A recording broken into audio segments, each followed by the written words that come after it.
Gonna get started. Hey, good evening. Welcome to the select board meeting. It is March 19th, 2024. All members are present with the exception of Lori Erlin. We're gonna start our meeting with the Pledge of Allegiance, and the flag is behind you.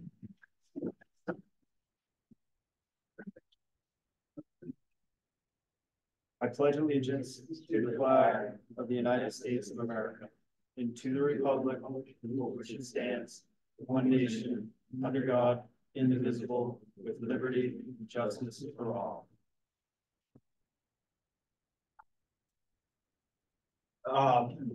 We're going to start our meeting as usual, take care of some town housekeeping and business, and then we will hear a motion to enter the public hearing. And at that point, we'll discuss the process and the procedures for that.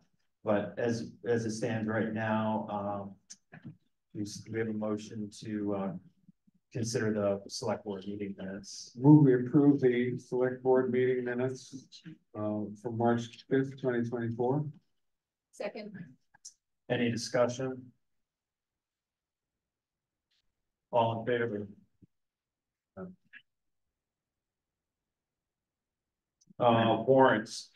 We approve accounts payable warrant number 44 in the amount of $250,110.26. Second. Sarge. Yeah.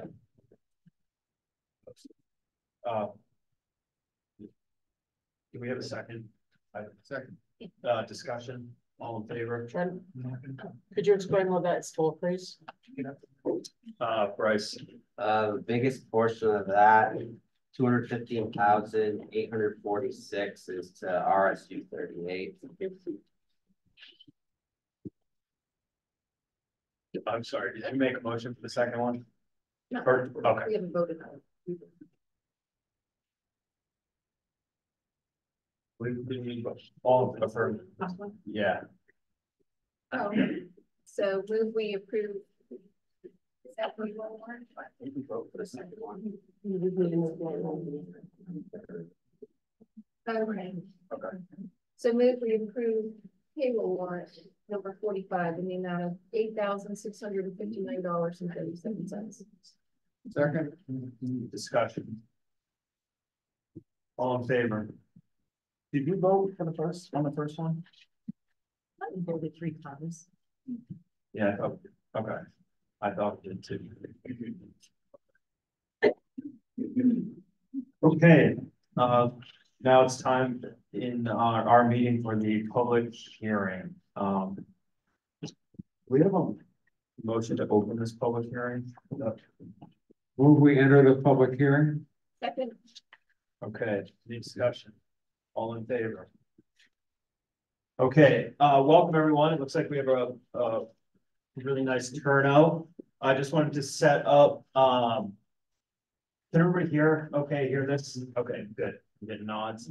I want to set up the ground rules that will enable every opportunity for people to be heard and for people to have an opportunity to share and testify in this public hearing.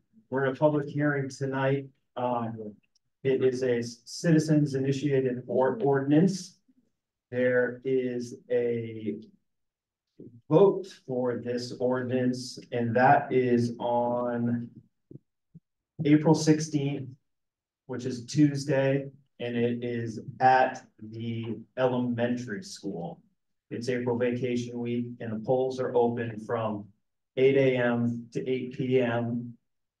That information is available on the website, the town website, and I believe it's also been published in the Wayne Messenger. But just a reminder, that's when this vote will take place. So there's no votes tonight. This is just the hearing. If you are interested in speaking, we would welcome you to step up to the podium. You can use the microphone each person is gonna be given the opportunity to speak for 3 minutes. And the reason for that is so if everybody wants to speak, we have time and, we can, move this efficiently so everyone's heard. If you would like to speak again after your 3 minutes of time is up, you will be given that opportunity to speak. However, it will be after others in front of you have been given their first chance. Okay, there is a timekeeper over here. This little blue device, I don't know if Bryce can hold that up so you can see it. This is just a way to manage that. Green light is go. Yellow light is 30 seconds. Red light is stop. I believe it also makes a sound. Hopefully it'll help move things along appropriately and give everybody this opportunity. I'm not sure if I said this, but maybe I'm repeating myself. Please state your name just so we can have it for the record and then we can communicate with you as well. I think that is what I had to set up this process. Are there others that want to? Yeah. Just that we've been told that since this is a citizen initiated ordinance, the select board isn't to weigh in on it. So you can't direct questions to us if this didn't come from the select board. You can certainly direct questions to the people who brought this forward, who are here. We're not going to comment. What we're doing is holding the hearing and maintaining a record, which we understand is important for legal purposes. So there'll be a recording of it. Right? Yeah, thanks. So at this point, it is open. It's a public hearing, so. Yes. That's why we're using the microphone too, so there will be a good record of it.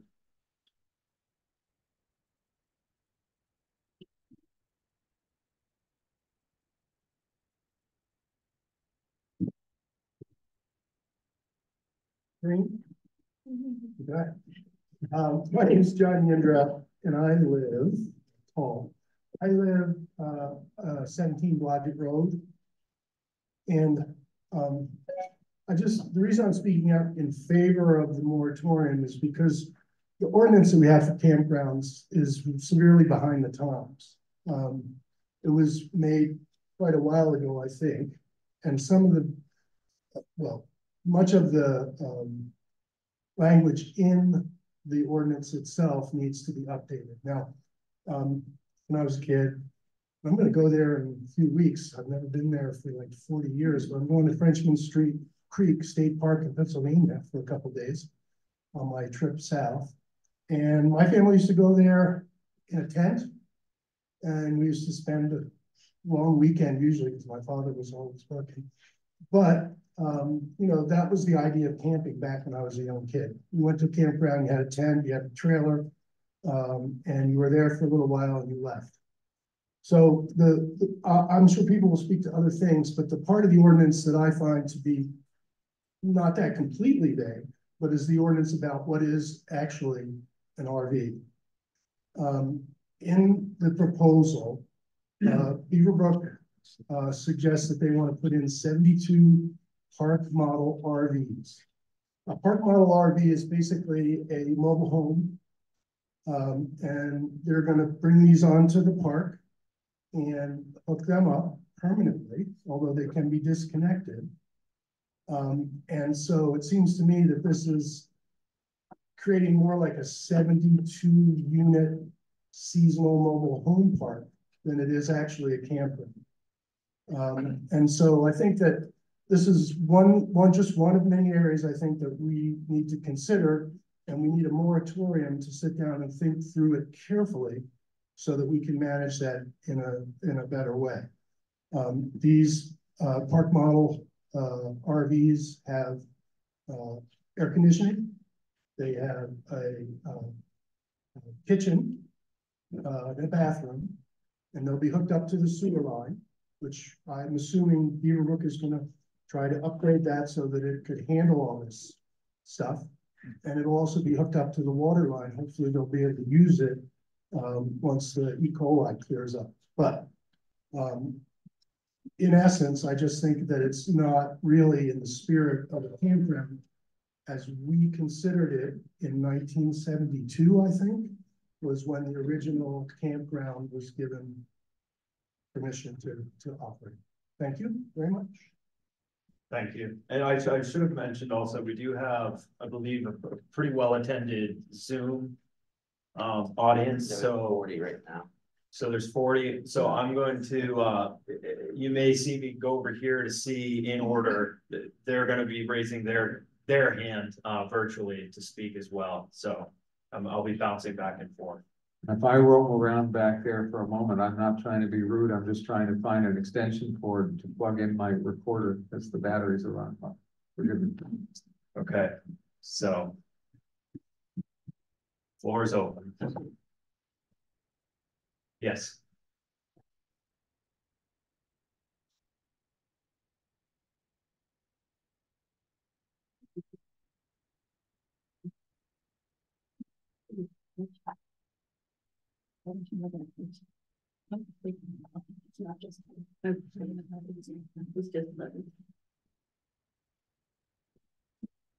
Good evening, members of the Select Board. My name is Ted Tucci. My address is 74 West Acres Road.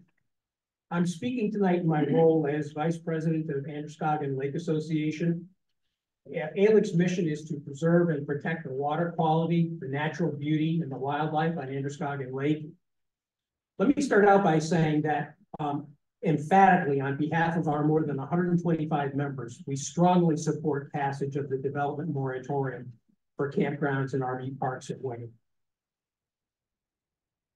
This moratorium comes up in the context of a specific proposal. So let's talk about the Jellystone proposal.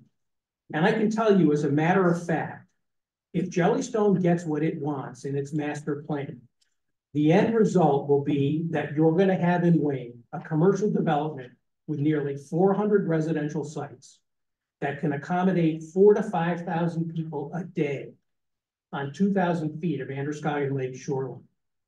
If you look at the land in Wayne that's under your jurisdiction, that's a density of 60 people per acre. Now, there's a lot of reasons why a development moratorium is crucial to the future of Wayne and Androscoggin Lake. And I want to talk about what I think is the most important reason. This type of large-scale commercial development threatens the rural character of Wayne and the health of Androscoggin Lake.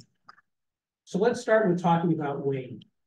Some of you may have seen a recent article in Down East Magazine on small towns, and Wayne was featured as a quintessential example of what a Maine small town is all about. And really, that's not surprising. When you think about what we're blessed with in Wayne, it's not an exaggeration to say that we're surrounded by unbelievable scenery and unspoiled nature on all sides. And the comprehensive plan that exists in the town recognizes this. I've given the Select Board a copy of it.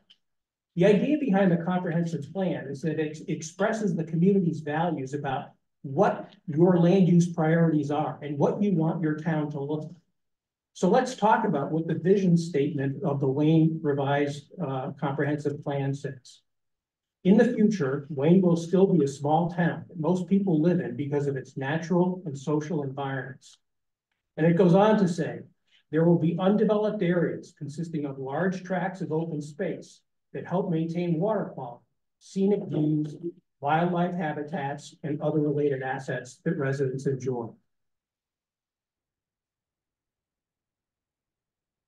This type of commercial development is also obviously incompatible with the goal of protecting Androscoggin Lake. And there's three key points that I think prove that. The first point is that the property that Jellystone currently occupies is one of the most environmentally sensitive in Wayne and on Androscoggin Lake. And you don't have to take my word for that. The Maine Department of Agriculture, Conservation, and Forestry did a study of Androscoggin Lake. And here's the study right here. You have a copy of it. There, it shows this green shaded area, which includes right here, the Bog Brook and Stream area, right where Jellystone is. And DACF has designated that area as a focus area of statewide ecological significance. So in this area that Jellystone occupies is home to 5 types of different rare plants, 3 types of rare and exemplary natural communities, and 2 different types of significant wildlife habitats. The first is the inland wading bird and waterfowl habitat, and the second is the deer wintering area. That's right where Jellystone is. Let me just conclude, and I'm going to come back up with what DACF recognized as threats to these environmentally sensitive areas. In talking about one of these rare natural communities, here's what DACF said. This extremely rare natural community is under pressure from adjacent land uses and recreational impacts. Hydrologic integrity is also a concern. As water use increases from neighboring homes and businesses, aquifer drawdowns could impair these water-dependent systems and lead to vegetational changes. Now, you're going to hear a lot about water usages and the demands that will be placed on the land if this development proposal goes through. And we'll talk later on about just what dangers that creates for the lake. Well, thank you, Doug.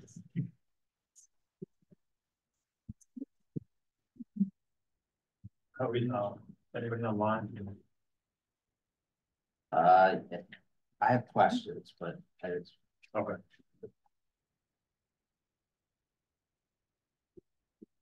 I'm going to pose them as a statement from these people, but. Yeah, Okay. sure. Let's do it. So I have from. Do you want to?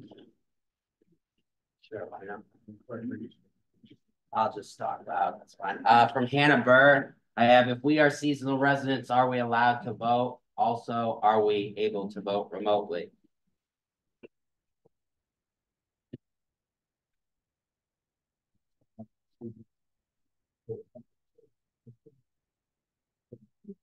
Only legal residents of Lane get well.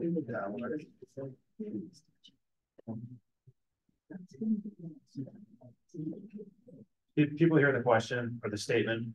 You didn't answer. Okay. And then only legal voting registered voters of the town of Wayne can vote. And then she says, primary, she means primary resident. So if you're registered to vote Yeah. in the town of Wayne, you can vote similar to other elections. Okay. All right.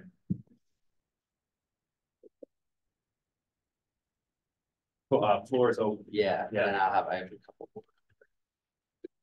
Yes.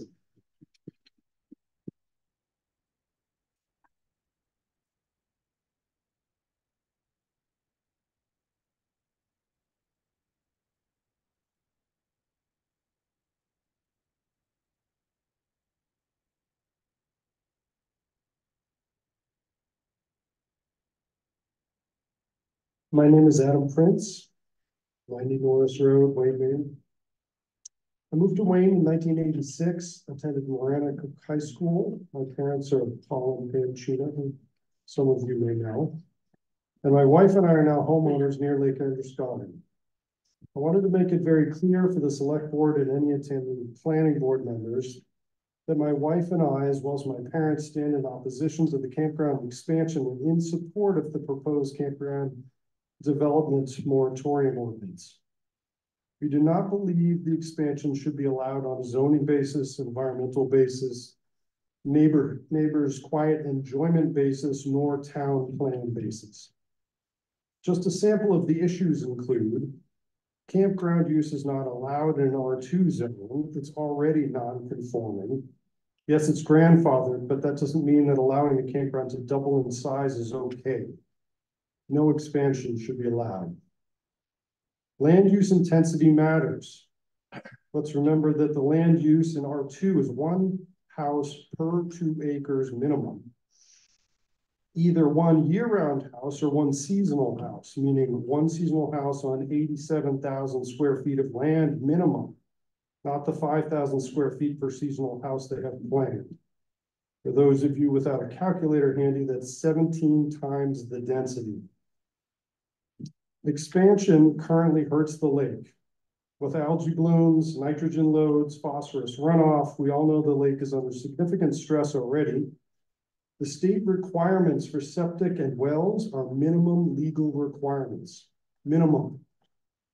They're designed to set the lowest allowable threshold for any septic and well from the state's perspective. They are not designed to minimize environmental impact on the lake.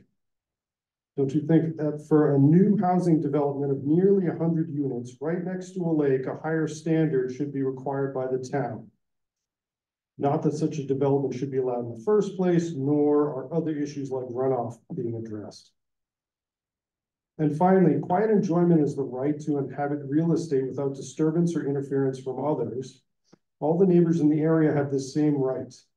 As one can imagine, the campground already infringes upon this right with noise, trespassers, smoke, and these will increase with expansion. There will be 300 fire pits in the Wayne 79-acre parcel alone.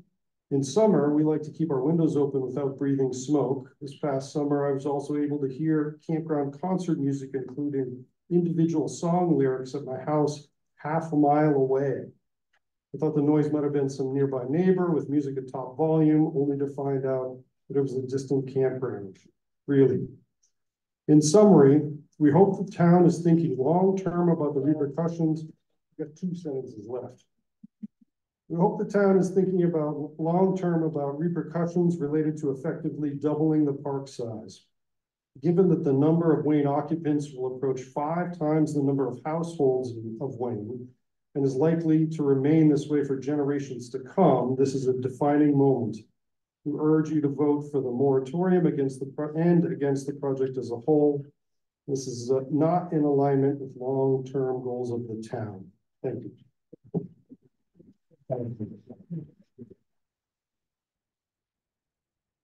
Buddy Cummings. Okay, Buddy Cummings from Zoom. Buddy, can you hear us? Yeah, can you hear me? Yes, you're Yeah. on. Hi, this is Buddy. I am the president of Androscoggin Lake Association, and I'll keep it short. I just want to urge everybody who who's registered to vote in Wayne to vote on April 16th in favor of the moratorium. To make it clear what the moratorium is, it basically does not affect or impact any projects that homeowners might have for improvements and changes to their properties. It only impacts Jellystone as a campground on the lake. And what it does is it suspends the approval and progress of any projects there for a period of time, allowing the town to beef up the existing campground ordinance that it already has in place. And by beefing it up and bringing it to more current standards, it will help to give the planning board better guidance when Jellystone brings their applications to the planning board. As everyone knows, our lake is in some serious trouble. We've got invasive milfoil on one end of the lake. We've had an algal bloom for each of the past 3 years, and we need to make sure that we can control development at the campground so that the problems are not added to that we already have. So again, please vote yes on the 16th in favor of the moratorium so that we can then give the select board and the voters the opportunity to enhance the existing campground ordinance.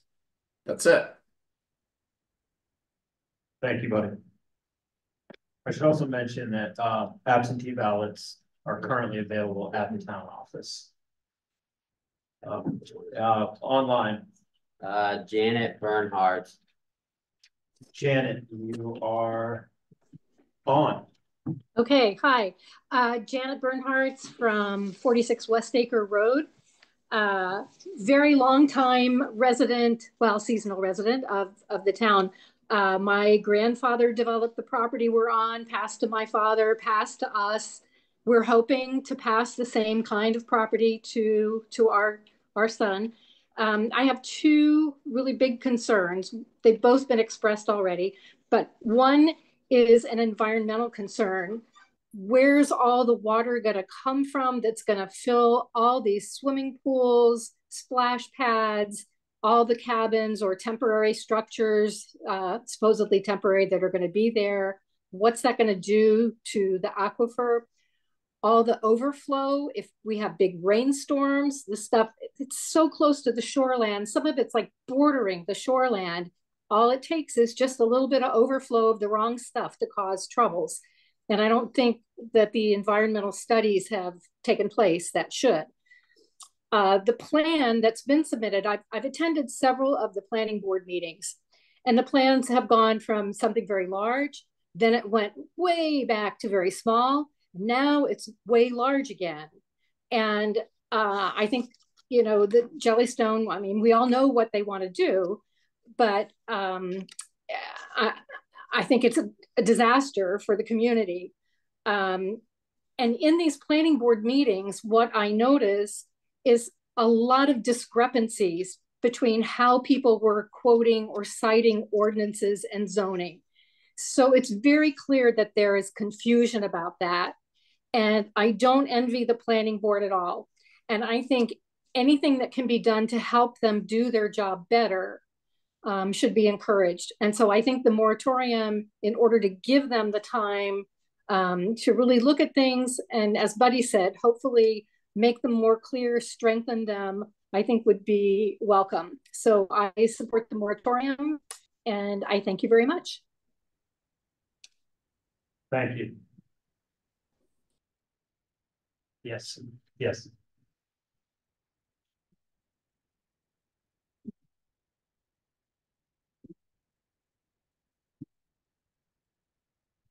I'm Betsy Clark, live on Perkins Street Road in Wayne.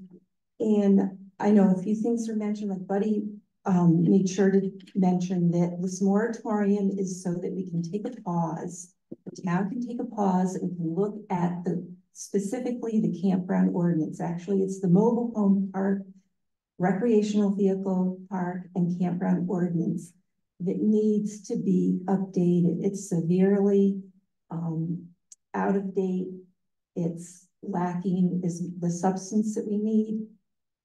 It was developed in 1971 when Beaverbrook Campground was just a quiet family campground, and it's changed now. And our ordinance hasn't kept up with it. There are things in here, there are definitions that need to be added. There's nothing in the campground ordinance that addresses the park models or resorts versus a campground. As you go through, you really go through the ordinance here. If you've been paying attention to what the planning board's dealing with, it is awkward to go from the campground ordinance and the subdivision regulations and then to our own town zoning. That needs to be cleaned up. That needs to be updated. When you look through here, section 1, part F, standards to protect groundwater quality. There's 4 different things under that category. 3 of those only apply to mobile home parks. They don't apply to the campgrounds. That needs to change. There are setbacks that need to be looked at. In section 3, there's some specific regulations for mobile home parks, like fire protection. There's nothing in here for campgrounds and fire protection, and yet we're going to have 300 campfires going on over there. There's something for mobile home parks. Under mobile home parks, they talk about buffer strips with natural screening and on the boundaries and natural screening between the actual mobile home park spaces. There's nothing in our ordinance that says that the campgrounds have to do that. Those are just some of the things that need to be cleaned up, that we need to address. I'm all in favor of the moratorium so we can take that pause and tighten it up. Thank you.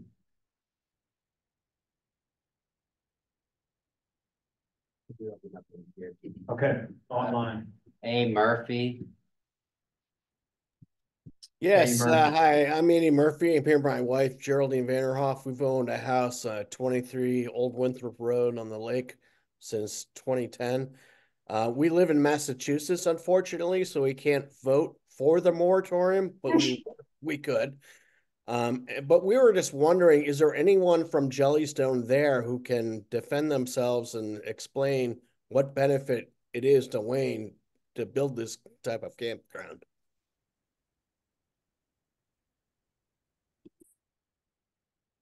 Hey, John, I'm more than happy to speak, but I want to give everybody an opportunity first. Thanks, Andy, for that point. We'll let, that question be answered as those representing Jellystone see fit. So I'll leave that out there for you folks.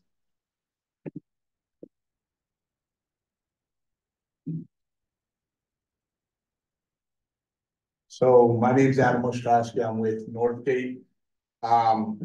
I kind of came up tonight, really more to speak to everybody here. I don't think I'm going to change anybody's minds or opinions, nor is that my intention or goal tonight. There are some things though that I want everybody to understand. We understand the concerns that you have.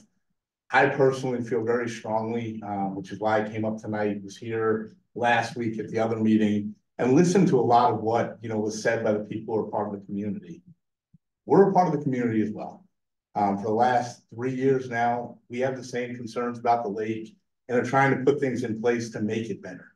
Including, I think our first year here, we made some donations to the Lake Association. So this is not something that we're looking to sneak by anybody. We want to be upfront, open, answer any questions that we can as they come up, and be a part of making what's a beautiful community even better, and that people can enjoy. I think, I've heard a couple people talk about how they came up here as young kids, or they gone to this camp, or they've done these things.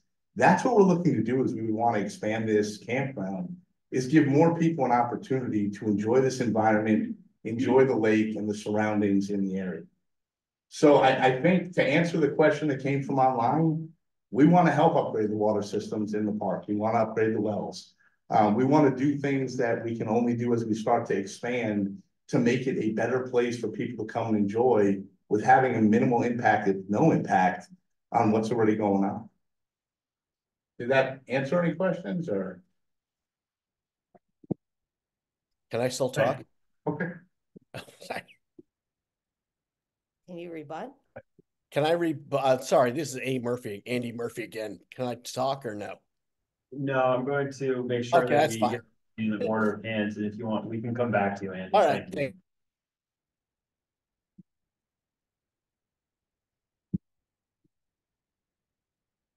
Chris Carhart online.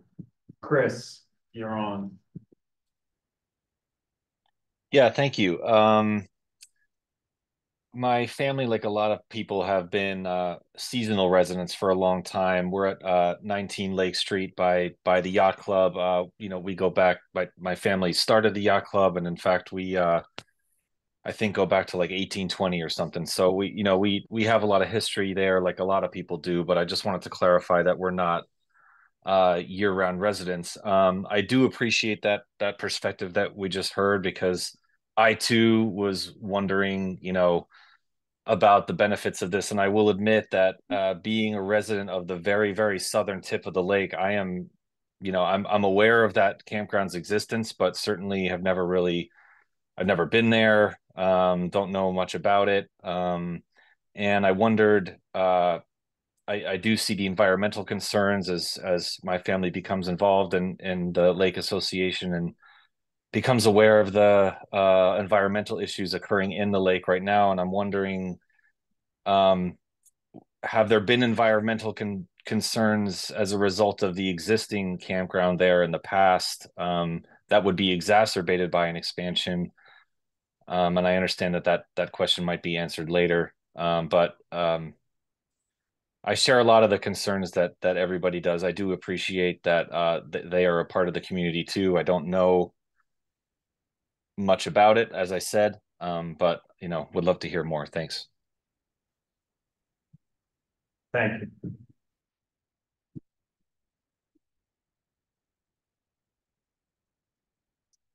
Okay, online. I have a statement I can read from Courtney Taylor. Statement says, where is Jellystone's evidence that there will be no environmental impact? Where are the studies?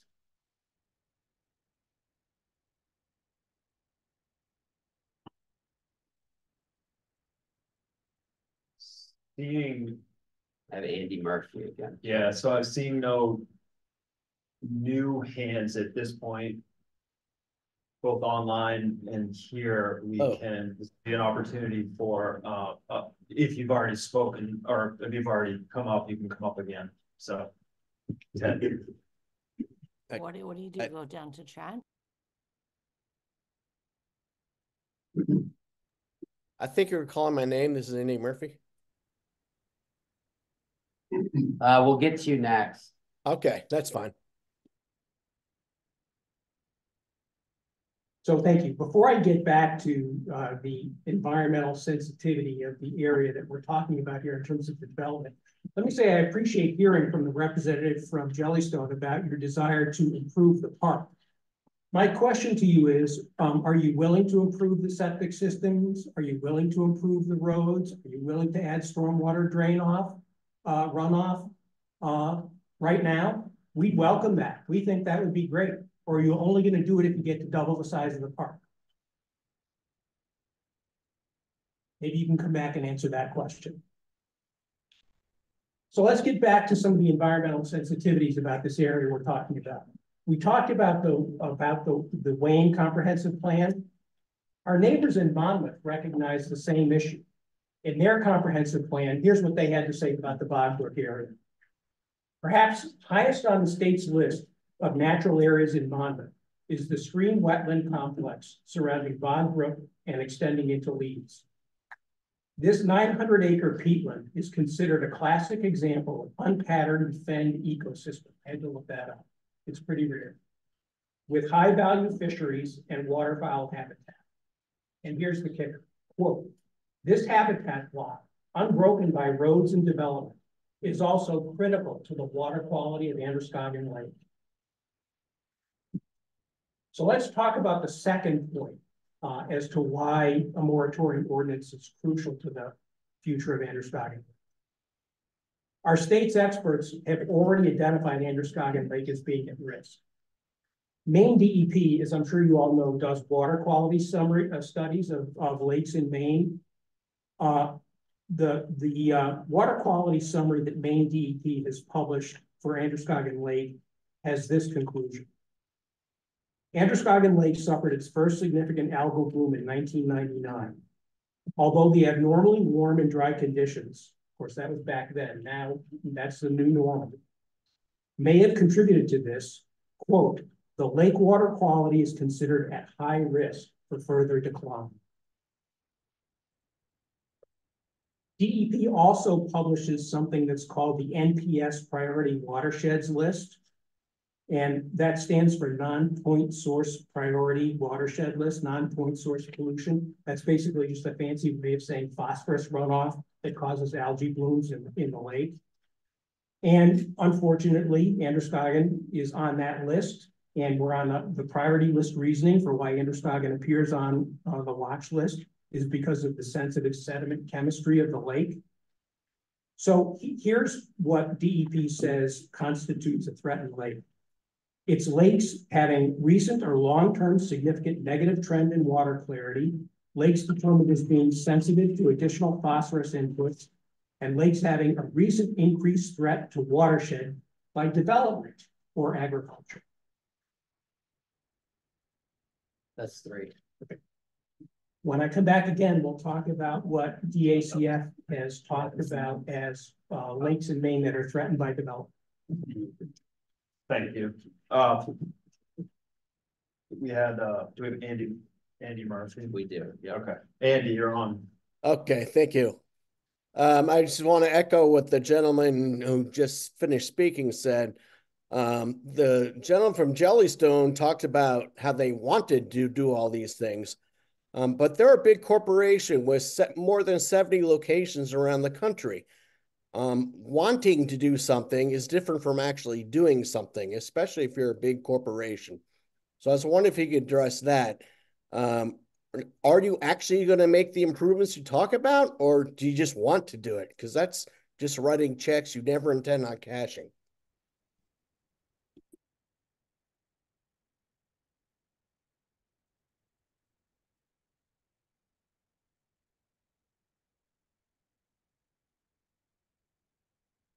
Adam Ostrowski. So again, I guess the best way I can answer both questions, they're fair points. In 2 weeks, I believe there's a meeting with the planning board, thank you. Where we're gonna be prepared to talk about a lot of things. A lot of what was asked is in our proposal. I didn't necessarily come tonight with ways to rebut stuff. Like I said, I wasn't trying to convince anybody of anything. It was more about being a part of this meeting because it is a public meeting, understanding what your concerns are, so I can take some of that back. But yes, the intention is to upgrade our water system, to upgrade septic, to make the park better. It is definitely not an intent to do anything that would be damaging to the community or the environment. And I think much of what we plan on doing is laid out for that meeting in 2 weeks. Thank you. Yes.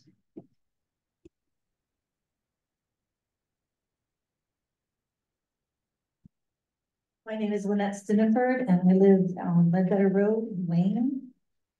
The first meeting I came to about Jellystone, the general manager at the time said that their goal was I'm sorry, I get really nervous doing this. Put me in front of a room of kids, I can do it. Grown-ups are scary.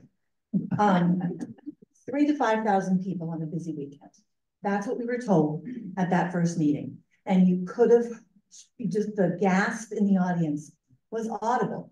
3,000 to 5,000 people at that end of the lake on a busy weekend. A few weeks ago, coming to the planning board meeting where the application is being presented, and the man from the firm that did all the work, Dan, somebody, said this expansion is necessary to pay for the improvements. And that sentence really stuck with me, because that means unless they get the expansion, the improvements aren't going to happen. Some of us have been working on this for several years, and what we have found with this ordinance is it does not address the scope of what Jellystone is asking for. We are not prepared to manage this level of development. Betsy itemized some of the things. There's nothing in this ordinance about a resort, a water park, park models, safari tents. This ordinance does not adequately define adequate water supply or adequate screening between campsites for a campground. We need time to ensure that our ordinances protect Wayne.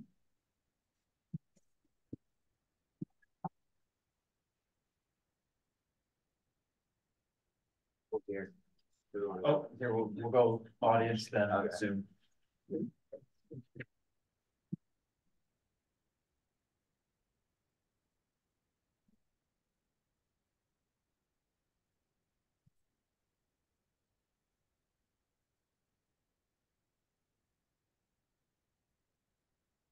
I'm Steve McLaughlin, Lovejoy Pond Road in Wayne. Really, I just have a question as to the timing. I know that Jellystone is going to be coming to the planning board the first Thursday of April. Something is going to happen at that point. More discussion, a decision, I don't know. The moratorium is after that. So how does that timing work? Does the planning board get the planning board votes to approve the application in the April meeting, and then a moratorium vote afterwards? What happens? I know there's no lawyers here, but it's a question in my mind. If you're looking for an answer, I can give an answer to that question. Why don't I want to make sure we go in. Yeah, no. Hello, Linda Gaddy Filer, 90 West Acre Road. I've lived here since I was 2 years old. Long time resident. So I was just looking at the moratorium, and I just wanted to point out that Mr. McLaughlin, this answers your question. Upon the effective date, once this moratorium is passed, this moratorium ordinance shall be retroactive and applicable to the maximum extent permitted by the law and subject to the severability clause above to all filed, currently pending, or future applications and petitions for RV parks, campgrounds, or expansion of non-conforming uses at RV parks or campgrounds. So it's going to be passed, and it will be retroactive. This isn't the first proposal that we received from Jellystone. We received one last year, and it was withdrawn. And this is the second proposal that we're now seeing that planning board is dealing with, which is pretty recent. Thank you. There's somebody online. Nate Smith on Zoom. Nate, you're on. Hi, can you hear me okay? Yes. Hi, yeah, Nate Smith, 155 Town Farm Road in Wayne. I got just a very quick comment. I just have a lot of skepticism about the environmental promises coming from Jellystone. In my experience, when promises like these are made, they're usually abandoned at the closest profit motive, cash crunch, things like that. And our lake is going to suffer as a result, and we're going to end up living with those consequences. That's all. Thanks. Thank you. Yes. Sally Osberg. Sally, you're on. Thank you. 209 Lincoln Point. I'm a seasonal resident and a member of ALEC. And I want to just put forward two pieces of evidence that have been shared previously regarding the commitments that Jellystone is prepared to make to improve water quality and to address issues like the likelihood of milfoil coming in on new boats. Last summer, there was a moratorium on drinking water at Jellystone because of E. coli contamination.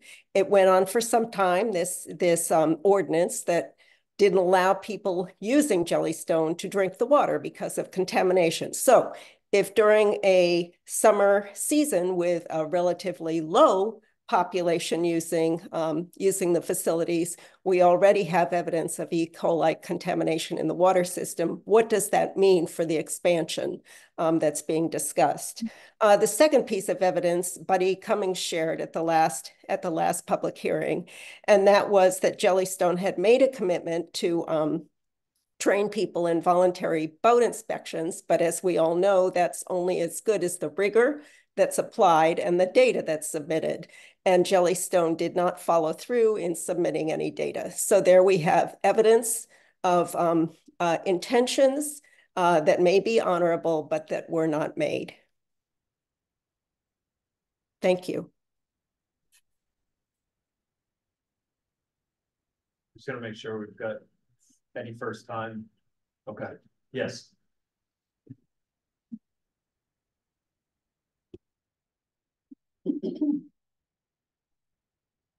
Adam Ostrowski. So again, I definitely understand the concerns. I would like to speak to those two specifics though. So from the first perspective with the E. coli, that is something that it's not a promise. It's not something that we're hoping to do. It's something that we're actively working. So we've been working with the state inspectors. Unfortunately, when winter comes in, we are a seasonal camp. We shut down the water system. We do have people who have come out, been on site. We've already made some upgrades. We've submitted some plans to the state to make sure that the changes that we were making would be sufficient. And we're even going above and beyond and adding a couple additional layers because we want to make sure this is not an issue. E. coli was not an issue just at our park. My understanding in speaking with the state on it, inspectors, is that it was something that happened due to a lot of rainwater and it affected many places around this area. But we have been taking, not are going to take, have been taking steps to fix that. And as far as the boat launch piece goes, we're very concerned about it.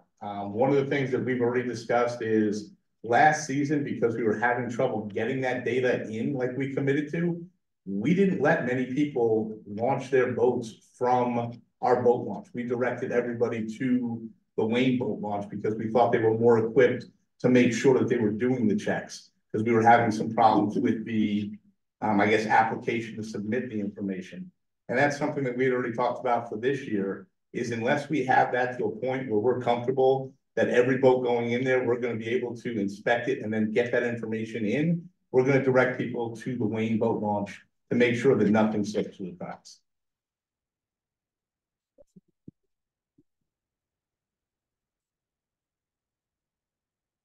Yes.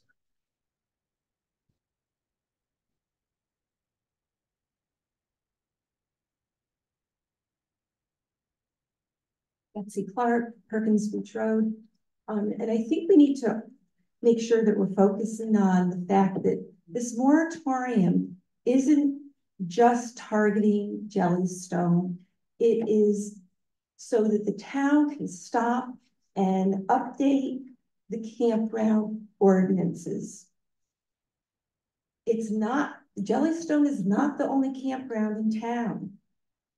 And when you read through these the campground ordinances, minimum lot size for a parcel used as an RV park or campground shall be 10 acres. There are so many parcels in this town that are 10 acres or greater that could be turned into a campground and an RV park with what we have. Jellystone is an R2 low density residential zoned area, which our zoning says no expanded use in an R2 zone. If our ordinances are that clear, then any of this expansion, we shouldn't even be talking about it. But the fact that we are means that other campgrounds or other 10-acre parcels in this town, you know, could come under, you know, we may be fighting the same thing. This isn't just about fighting Jellystone. It's about protecting our community, our resources that we have here.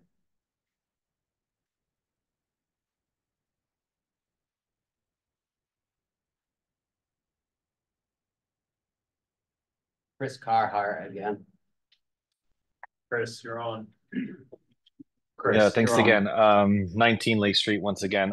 Just to sort of expand on that and a couple of other, I think, sort of obvious points that have been made. The ordinances clearly are outdated based on what we've heard so far. But again, to just reiterate what others have said about the environmental concerns and what I personally have learned through ALEC and my brief involvement with it. You know, it's such a delicate situation right now with the algae bloom and the milfoil, and the lake itself is at such a high risk.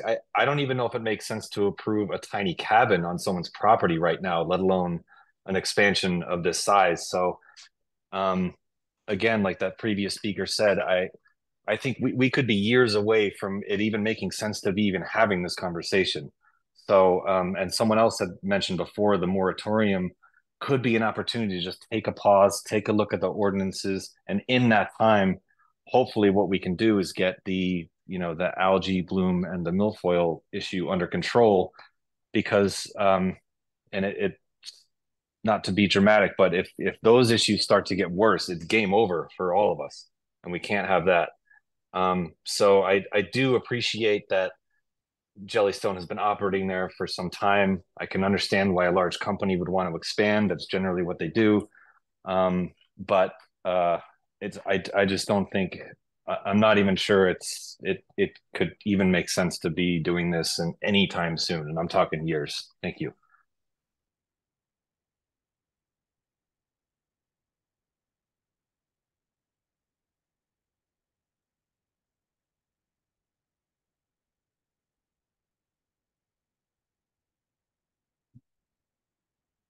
So I think the first thing I want to say is I really appreciate everybody bearing with me. I apologize for all this popping up and down, but it's really crucial that we get all this information in the record, because we have an obligation as proponents of this ordinance to create an appropriate record so that people are informed and understand why it's so important to vote for this ordinance. So let me return to the environmental concerns, and I'm just as a spoiler, I'll be back up to talk about some specifics of the Jellystone proposal if time permits and if the select board will allow me. But we talked about, and you've heard a lot of people talking about threats from development. This is not something that the state has ignored. Again, the Department of Agriculture, Conservation and Fisheries looks at these issues, and unfortunately, once again, they have compiled a list, and Androscoggin list appears on lakes most at risk for new development. And what DACF says, they have a chapter that describes this, is what the criteria are that they use to identify direct watersheds of lakes most at risk from new development. And I want to focus on one criteria in particular that they list as being an identified criteria that puts a lake in the category of being threatened from future development. And that's projected growth rate in the watershed. And here's what they say. A severely blooming lake has a history of algal blooms, and the reduction of existing watershed phosphorus sources sufficient to eliminate those algal blooms is expected to be so difficult that the addition of new, incompletely mitigated development sources may prevent successful restoration of the lake. Here's what that means in English. If you have a lake that is suffering significant algal bloom problems, and you have significant development expansion on that lake, no matter what you do, if that development proceeds, the lake may be gone forever. There's no way to rescue it. You know, really, I think, as you've heard from many people in the audience, not much of this comes as a surprise to most people. The pictures really tell the story. Here it is. We've had algae blooms on the lake 3 out of the last 4 years. You can see, and ALEC is working furious on this. We've raised tens of thousands of dollars to try to address these problems. That's the milfoil that's been pulled from the cove. So what's the common sense answer here? When we know we've got these significant problems to deal with, and yet on the other hand, we're faced with this proposal that will essentially create a new community of 3,000 to 5,000 people. To me, the common sense answer is we need to take a step back. We shouldn't be proceeding blindly with a massive commercial expansion in Wayne. We really only have one chance to protect the lake, and passing the development moratorium is crucial to us getting it right. I urge everybody to vote for the moratorium.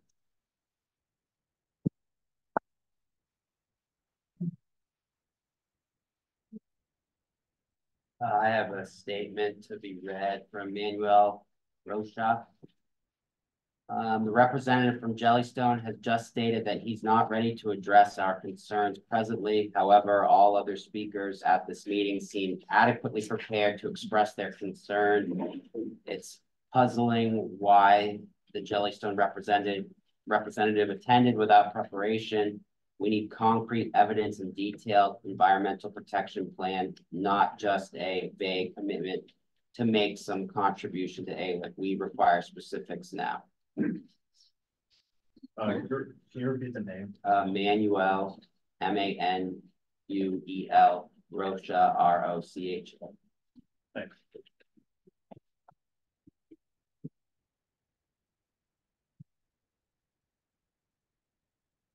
Yes.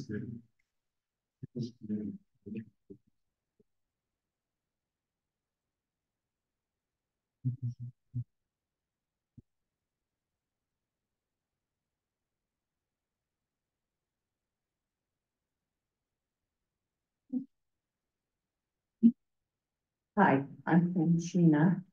I live on 61 Moose Run Road in Wayne. And I've been a resident of Wayne for a lot of years. To me, this is all about quality of life. People come to Wayne because it's a quiet little community. It's peaceful. You come down, you come to fish, to enjoy the wildlife. And just to enjoy the peace of being in a small community. It's a small community of 1,100 then. Why would we want it to be a community of 3,000 to 5,000. Why? I can't think of one good reason.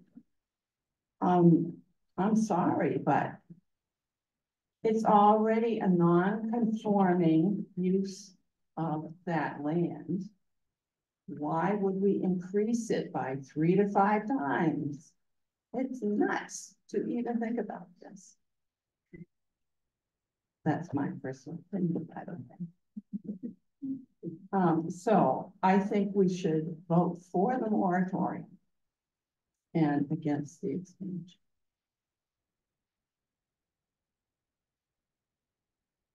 See, Henry,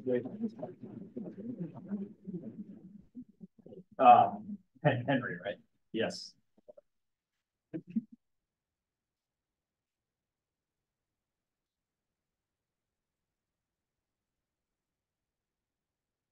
Hi, I'm Henry Stick. I live on Memorial Park Lane. I like and agree with everything I've heard from all the Wayne people tonight. But I have a question about the nuts and bolts of how this thing works, and maybe Ted can answer this in his next round. Can, under our current campground ordinance, can anybody, Jellystone or any of these other campgrounds that are here, can they open up and operate this year without a renewal permit? Under the campground ordinance. And if a renewal permit hasn't been issued and this moratorium passes, can one be issued? That's my question.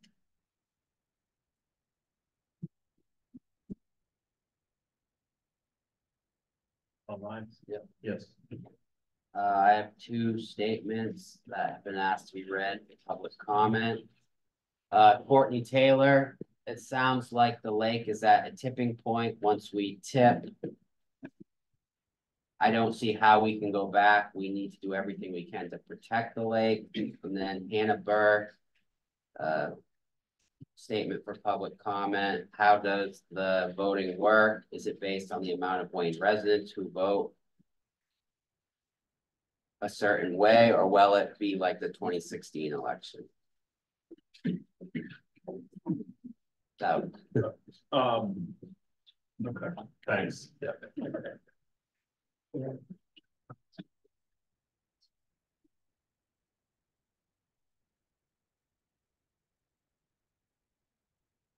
Adam Ostrowski from Northgate. So again, just to reiterate, tonight's meeting, I'm under the impression is a moratorium meeting. We are prepared to discuss all this stuff at the planning board meeting, which is what we've been working on. So that's part of the reason I'm not debating or getting into every single piece of it. That's more for the planning meeting. It wasn't a lack of preparation, I promise. I really wanted to come and hear what the concerns were and, kind of be an advocate, on our calls at the, the home office to understand what the concerns of the community are. But that will be addressed in 2 weeks at the planning board.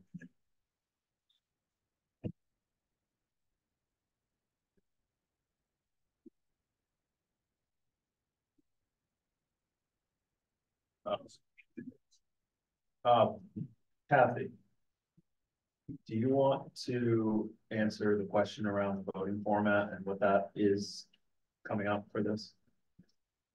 I think I'm not totally clear on the question that was asked, but do you want to describe what? Well, we have a sample ballot Sure, here, certainly. which, Here, which people, yeah. I can read it or I can read it. Sure. Yeah, but residents only. Sure. So here's a sample ballot, official ballot in the town of Wayne, April 16th, 2024. Instructions to the voters, to vote for a question, make an X in the box to the left of the yes or no choice. To have your vote count, do not erase or cross out your choice. If you make a mistake, ask for a new ballot. Kathy Cook, town clerk. And the question, to be voted on is Article 2, show an ordinance entitled Town of Wayne Moratorium Ordinance, RV Park and Campground Development be enacted. And then there's a yes and a no. So we had somebody in line with a hand up, and then the question specifically, all right. we'll break the rules here for a quick minute. Ask me that question, please, and then, I came in late. yes, But did you say how many people signed the petition for that moratorium? I did not give that information.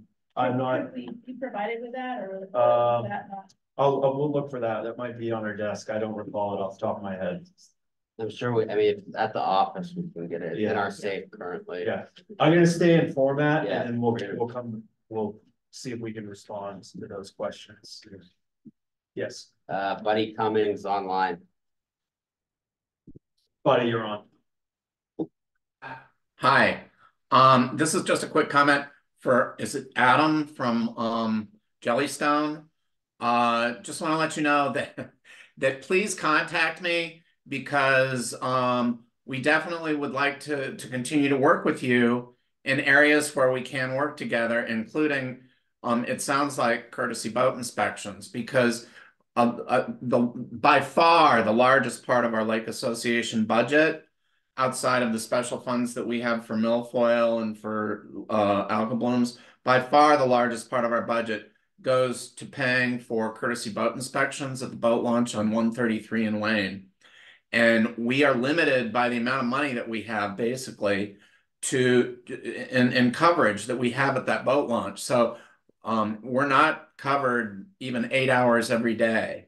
And so that was why we were very encouraged when Jellystone said that they would be willing to do boat inspections at their boat launch, because you can do them 24 hours a day. When people come in through your gate, if they're trained to do a boat inspection, they can do that. So please contact me and we can redo the training. We can figure out what's happening with the app, or we can use paper. If you need my contact information, probably the best way to get it is talk to Ted, who's there in the room, or Betsy, or there are a lot of people in the room that have my contact information. So anyway, I just wanted to say that.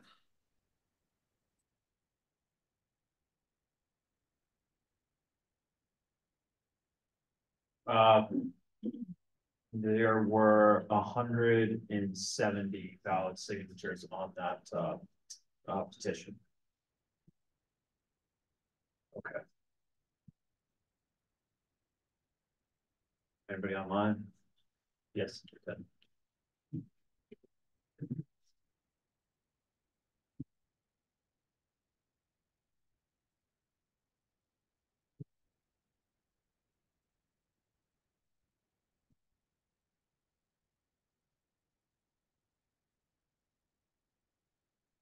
So first, Mr. Stack, and then I want to talk about some of the details of the Jellystone Master Plan Development Proposal.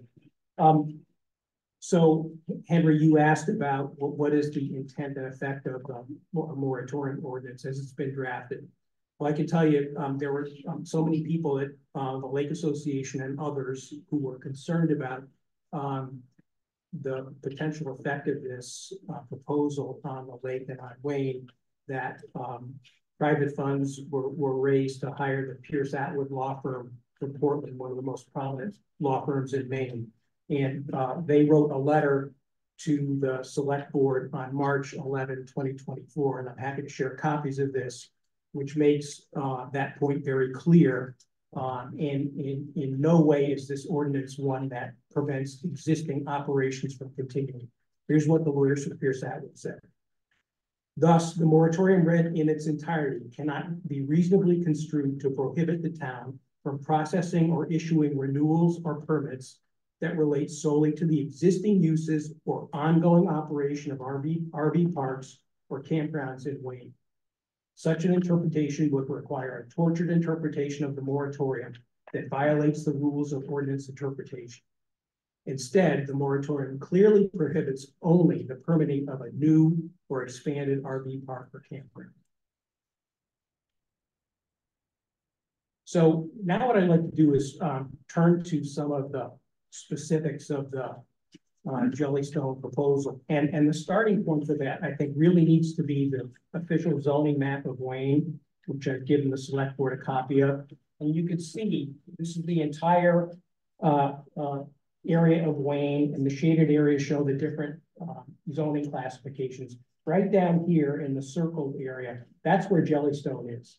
And the light shaded area, that's the R2 low density residential zone. And that purple area right there, that's the resource protection zone R5. The R5 zone is probably the most sensitive environmental classification in the Wayne zoning code. Basically, in the R5 zone, the only things you're permitted to do are hike, camp, swim, that kind of thing. Here's what Jellystone is proposing to build in the R5 zone. The first thing is this.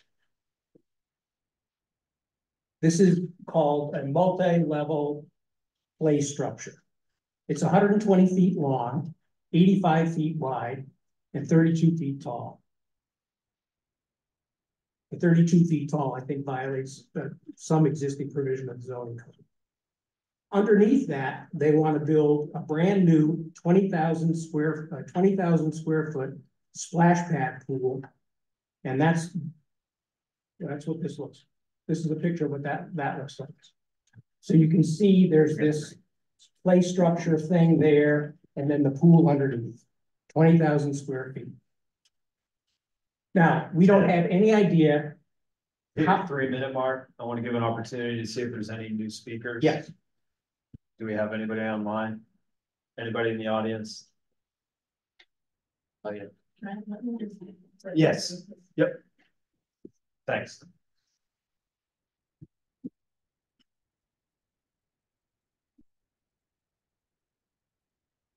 I'm Ann Huntington. I live on Lincoln Point Road, and I have a really concise note that I wrote 4 minutes ago. First, I truly think that the moratorium is a necessity. I did a lot of work on the ordinances several years ago, and the more you look at them, the more you see where there are some significant limitations. So the moratorium is a good idea. I also would like to think, while we're doing this, about some future issues. I don't know, I live on the Lincoln Point Road and I walk around the lake a lot. And this year, the logs are a lot further up on the shore than they ever have been recently. I think that rain and flooding is getting a little bit worse over time, and we might want to be thinking about what it might be like 25 years from now. And that's a distinct issue to think about. And the other thing is really trite and really minor. I live on the Morrison Heights Road, Lincoln Point Road off the Morrison Heights Road. How much more traffic are we going to have? Especially if people have to launch their boats at the town boat launch. That's just a thought.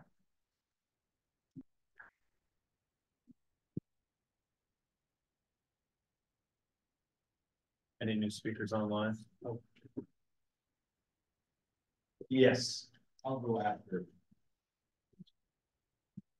Okay.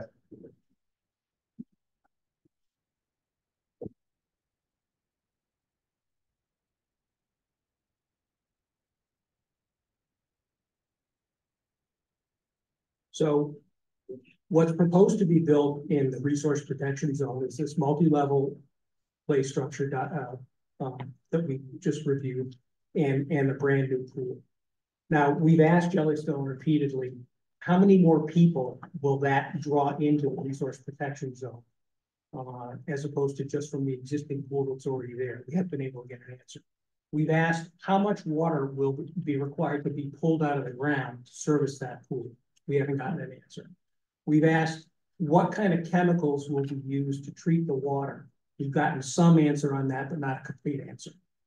The one piece of information that we did get is that their engineers estimate that in the resource protection zone, when they expand the pool, when they build a sit-down restaurant that they want to build, when they expand the bathhouse to create more more toilets and more showers, that will generate an estimated 45,000 gallons a month of sewage and wastewater that's going to be pumped into the ground.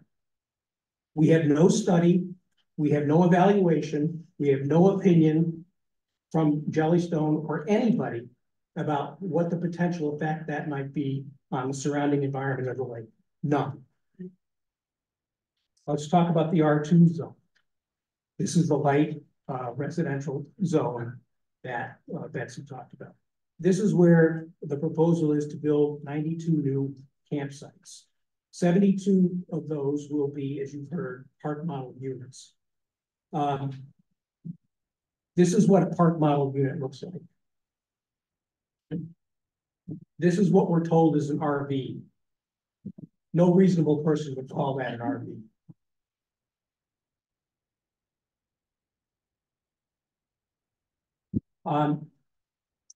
And if you disagree with me, then you'd be disagreeing with the National Park Service. Jellystone has another one of these proposals down in the Delaware River in an old campground that they bought. This particular property happens to be under the jurisdiction of the National Park Service. And in their proposal down there, which looks a lot like the one they're proposing up here, the National Park Service banned park model units because they found them to be semi-permanent structures. I want to share with you a little bit of some of the concerns. We've heard concerns from people here. Let me tell you what the folks in Delaware had to say about the proposal down there. I've given the select board an article from the Delaware Currents, which is a news magazine about the Delaware River. Title of the article is Camp Resort Plans Raise Worries About Effects on the Upper Delaware. Here's what people had to say at the public hearing, much like the one we're holding tonight. Residents raised concern about traffic and the demands on local emergency responders. We've heard people talk about that tonight, fire and traffic concerns. A common theme among residents, the demand for water to accommodate the improvements and water park could cause neighboring wells to go dry. Residents said the project would be out of sync with the town's rural character, create a density of visitors larger than the hamlet of Berryville, which is the adjacent town, and would be aesthetically incompatible with the surroundings along the Delaware River corridor. And the article concludes, Andy Boyer, a former town supervisor, said at the first hearing, quote, the very essence of Northgate, Jellystone's business model is to exploit to the nth degree the natural beauty we have so carefully cultivated over generations. Ted, I'm just gonna double check, make sure, see if we have any new speakers online. Audience. We did, come on up. Do you want to, would you prefer to go now or? Oh, no, I'm sorry. Okay. Ted. Thank you very much. I'm gonna wrap up. Sure thing. So let's conclude about what else is going to be built in the R5 zone, just so you have a complete picture. There's going to be 5 glamping units, 2 new cabins, 100-space parking lot for golf carts, a dog park, laser tag, and sports books. On the land zoned in Wayne alone, and that's just in Wayne, not what they're going to do in Leeds or whatever's going on in Monmouth, the capacity will increase by at least 750 people a day. I'm not going to go over the well issue. You've heard about that. So far as we know, there's 3 wells that service the property. We haven't been told that they plan to drill more wells. We have no study, no estimate, no opinion about how much water demand is going to be needed to service an additional 750 people living at the park. Let alone the study about what the environmental impact of drawing thousands of gallons of additional water out of the ground will be on the natural ecosystem in the area or the. I'm waiting to hear evidence that rebuts any of these points. I'm willing to listen to it. We're willing to hear reasonable information that will assuage some of these concerns. But based on the information we have now, the ultimate conclusion I can come to is that the Jellystone plan is a clear danger to Androscoggin Lake. And the only way to resolve that danger is by passing the development moratorium. Thank you.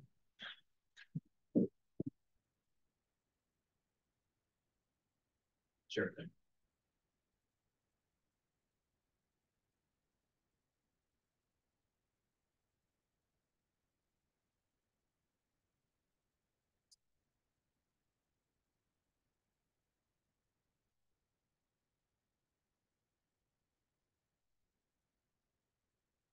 So I'll try to keep it under 5, which is hard for me. Bobby Charles, and I grew up in this town, and 52 years ago in this town, we had a debate just like this, except it wasn't about Jellystone. It was about whether we would put condos on this lake. And Peter Alt, Lois Alt, Ellie Alt were very firm and clear about what the impact was. People argued for it, the town voted against it, and it was done. Thank God it was done. So I'm going to say the thing that no one wants to say, and you can take this back to the owners of Northgate. Common sense says this is the wrong lake. Yes. This is the wrong lake. I don't think you can develop, there's 5,000 lakes in the state. You can go develop it on another lake, but this is the wrong lake. And here's some good, solid reasons. First, this is a lake that has protected land, both on it, on the islands, and around the perimeter. It is fundamentally protected land, so it's more at risk, and it's for a different purpose. Second, and I worked at one of these camps. There are 2 camps on this lake already. They put stress on the lake every day. They have not expanded, they have not grown. One of them is the oldest camp in the state of Maine. So there's been an equipoise here, and it would be thrown off substantially, I think, if you dramatically increased other people on the lake. We already have a state boat launch, which created or exacerbated the milfoil issue and has the potential to continue to exacerbate the quality of the lake. The lake has a very rare asset on it, which you probably don't even know. Do you know what the rare asset is tied to the river? Do you know? No. It's a bidirectional river. It is one of the rarest two-way rivers in the country. There are a handful of them, maybe a couple dozen. It's a two-directional river that has dramatic impact on the lake. It's also a rare asset. It's something, if you've not been in there, go in there one day with a canoe and you'll see you're in a totally different biome. You're in a totally different ecosystem. Again, you exacerbate stresses on that. Why is this also the wrong lake? Because this is a stagnant, and Buddy can validate me on this. This is a stagnant river basin, basically. You have 6 lakes above this lake, which on any melt-off, on any high rain environment, create a dramatic downflow into Androscoggin Lake. You also have a backflow, which is why you have a two-directional river, from the Androscoggin River. So any big impact of high-level rain creates this basin that creates the algae bloom and stresses the lake. Also, if you have very low rain, so you have no rain coming from the upper lakes, and you have no rain backing up out of, or snow melt out of Androscoggin, you also get a stagnant basin. That's why the lake is it's in such a fragile state. And I grew up, again, on this lake. I've watched 50 years of deterioration on this lake. I used to fish on this lake every weekend of the winter and eat everything I ate, and that's probably why I have some of the nervous tics I have, but you can't eat that fish now, okay? That's out of there. You actually have plants, and I think others will validate me on this, that are extremely rare in the state of Maine on this lake. In fact, there may even be species on this lake that don't exist anywhere else in the state. So remarkable. Seasonal residents who are not here tonight, who have no voice because they can't vote, or like me, moved from Wayne to Leeds, so I got to vote over there, not here now. But they probably outnumber us 5 to 1, and I'll be honest with you, probably 100% of them don't like this idea. Bob, So yeah, I'm going to hold you for a minute just to honor the process and fairness. Sure. Any new speakers online? No. Any speakers in the audience? Okay, thank you. I'll be making it. Told you I couldn't do it. I'll make it quick though. The numbers we're talking about, common sense, disproportionately outweigh the people in this town, both seasonal and non-seasonal. You can't go from a town of 1,100 people to 5,000 and not think you're going to have, even if this was the healthiest lake in the world, a tremendous adverse impact on that body of water. And you've got all the science that validates that we already have these issues. So I don't want Disneyland on Androscoggin Lake, okay? And I'm just going to tell you, it's the thing people don't want to say, but go back to your people. Look at other assets in the state if you want to be in Maine, New Hampshire, wherever you want to go. This is fundamentally, if you could have picked the absolute wrong lake to put this institution on, you just picked it. This is the wrong lake for the wrong moment. This is the wrong lake. So I just encourage you to go back and rethink that. And the other thing I'll just say is on the planning board meeting, I wonder if you couldn't put that off until after the moratorium, and that would solve some problems or table it. Just a thought there. I'm a Maine lawyer, but I haven't practiced law. So again, I think I'm not against business. I'm actually a pro-business guy, run a business, but this is the wrong lake.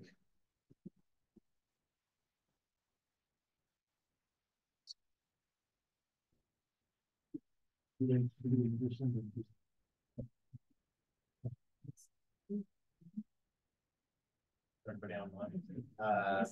Burnt, or Ben RT. Barrett, maybe. Hi, yeah, that's me. You're on. Yeah, my name's Ben Taylor. I'm at 136 Moose Run Road, seasonal resident, and I would like to potentially share this photograph. This is a picture of a mushroom that I found on the lake, and nobody can name this mushroom because it is undescribed to science. Nobody has yet written it down in a paper and had it published. So yes, there are rare species on this lake, including fungi and including plants, that will not exist if this moratorium does not pass. So I'm in favor of passing the moratorium. I think it's the only thing to do. These ecosystems cannot be restored once they are damaged. I'm a mycologist. I've seen it happen time and time again. In Europe, 10% of all fungi are considered endangered. And in America, we don't have a number for that because we don't study fungi as much as they do. But I've shown you guys a picture of a mushroom that doesn't have a name yet, found on this lake. So that should be a good clue as to the biodiversity that's at stake here. Thank you.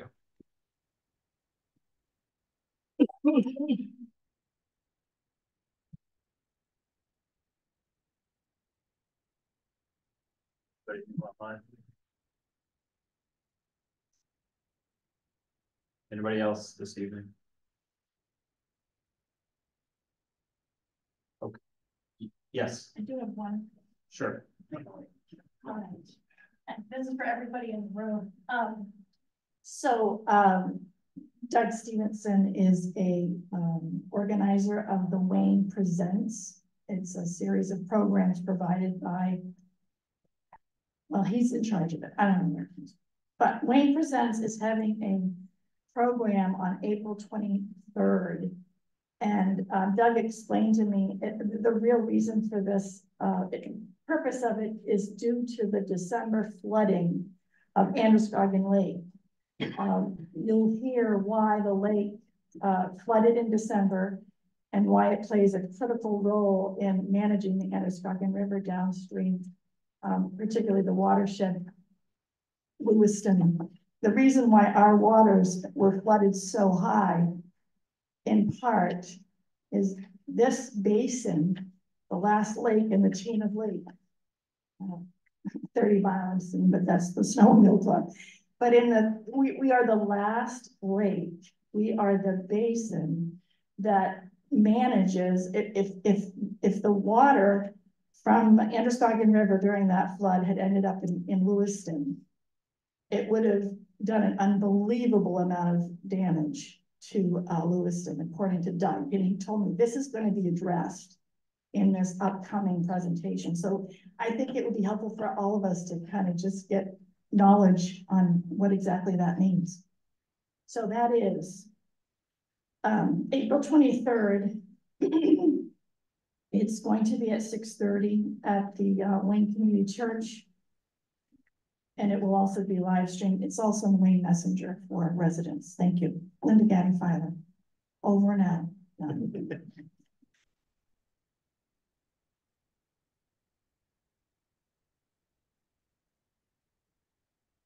Okay. Is it possible to speak from afar? Yes. Yes, you're on. State your name, please. Okay, I hope you can hear me all right. This is Jim Van Cott. We have a place at 234 Perkins Beach Road in the summer. And after listening to all this, I think the key word I heard is common sense. And to me, to simplify this whole picture and the planning board's moratorium, the need for it, I'm very much in favor of the need for it, is to look at the common sense aspect of this and think of this whole Jellystone Park as a square peg, or trying to be a square peg in a round hole. And to back up what the one of the previous speakers said, this is not the right lake to do what they want to do. I think that the lake cannot support what the monstrosity of this plan it requires. And with that, I'll leave it to you and hope you use common sense and vote for the moratorium. It give us breathing time and maybe more perspective. Jellystone might even contemplate looking at other places, which would probably be business-wise a very smart move. Thank you.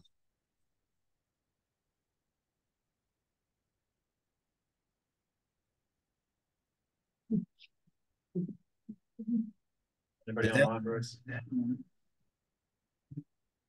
I have somebody asking a question, but I don't know if this is the right forum for that. That's what they're asking. A question of the town. Or is this the wrong forum? The board can't answer questions about it. Okay. Okay. I want to thank you all for coming. Just another reminder, Wayne Elementary School, April 16th, 8 a.m. to 8 p.m. The polls are up. The polls are open. Absentee ballots are available currently at the town office. Thank you all for coming. Do we have a motion to exit the public hearing? Move we leave the public hearing. All in favor? Okay, thank you all.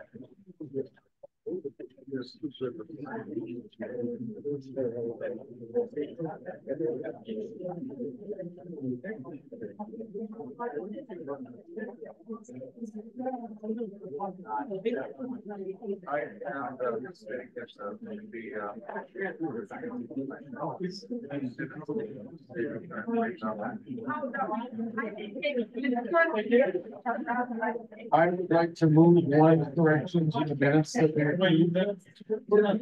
one thing that I missed looking at it.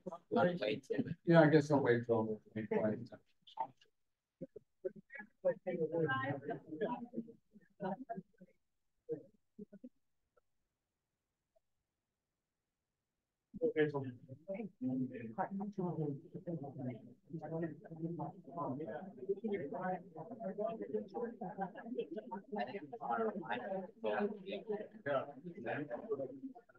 Question, are you going to continue the rest of the meeting? We're going to continue the rest of the meeting now. You're welcome to stay.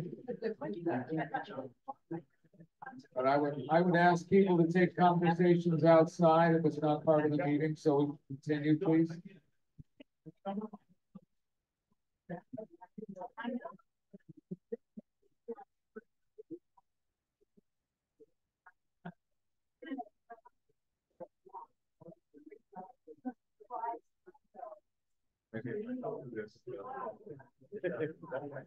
I have a minor adjustment to the minutes that we approved. I move we amend the minutes by adding Gloria Ladd, to the appointments to the Aging and Home Committee. Because we appointed both of them, both Tantina and Gloria Ladd. Yeah, we're all that. Any further discussion? Yeah, we're actually, we saw the Nelsons. All right.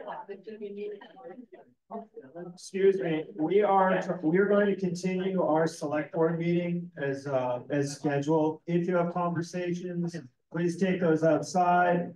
If you want to be a part of this meeting, you're welcome to stay.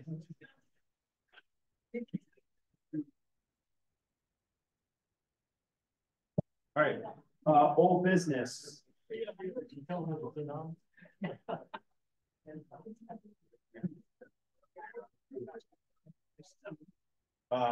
have an update on the 100-acre wood land transfer to KLT. Ken Spalding's been taking the leadership role in this coordination, and I would welcome Ken to update us on this topic, please.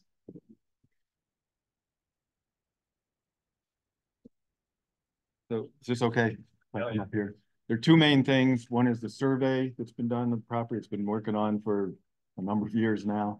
And included in that survey was the boundary agreement that we had with an abutter that solved the problem of not knowing where the boundary was. I think you've heard all of this before, but just as an update, I guess.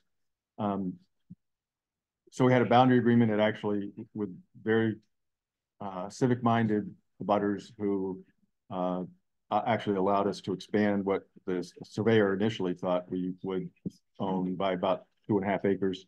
We then also had a land trade, which added another 3 acres, another 2 acres to the ownership, and 250 feet of shorefront. The survey is now completely done. Another thing that happened in terms of the survey was that the town decided, or the select board decided to hold on to the parking lot. And so that also had to be surveyed. It's a small, very small parcel, but it gives the town control of the parking area, which will also be a plow turnaround and a bus turnaround if that's ever needed here. So the survey is done. I think you've seen it in the packet. And I don't know whether you want to bother with trying to look at this in the meeting, the maps, but they're here if you want to have them. You have it in your packet. Right. Yeah. So they've submitted the report. They've submitted what they call a plan, what I call maps. And I think it'd be appropriate at this meeting, or if you want to wait, and I'd be happy to meet with people individually to go through all this, or as a group. And if there's any other people interested in doing it, going over what they've done. But it's ready, it's complete, it's done. And we need to file the plan, file the maps with the Registry of Deeds. And it'd be appropriate for the select board to approve or accept the survey. And then I would ask them to have them recorded with the Registry of Deeds. So you can either do that tonight, or like I say, if you want to hold on and the motion that's needed is to accept the survey. Right, and have it recorded in the Registry of Deeds. I move that we accept the survey with gratitude and have it recorded in the Registry of Deeds. Second. Any discussion? I don't think we need. Do we use Can you folks hear us? microphones at this point? I'll shut it off so we don't get. Okay. Any discussion? All in favor? Aye.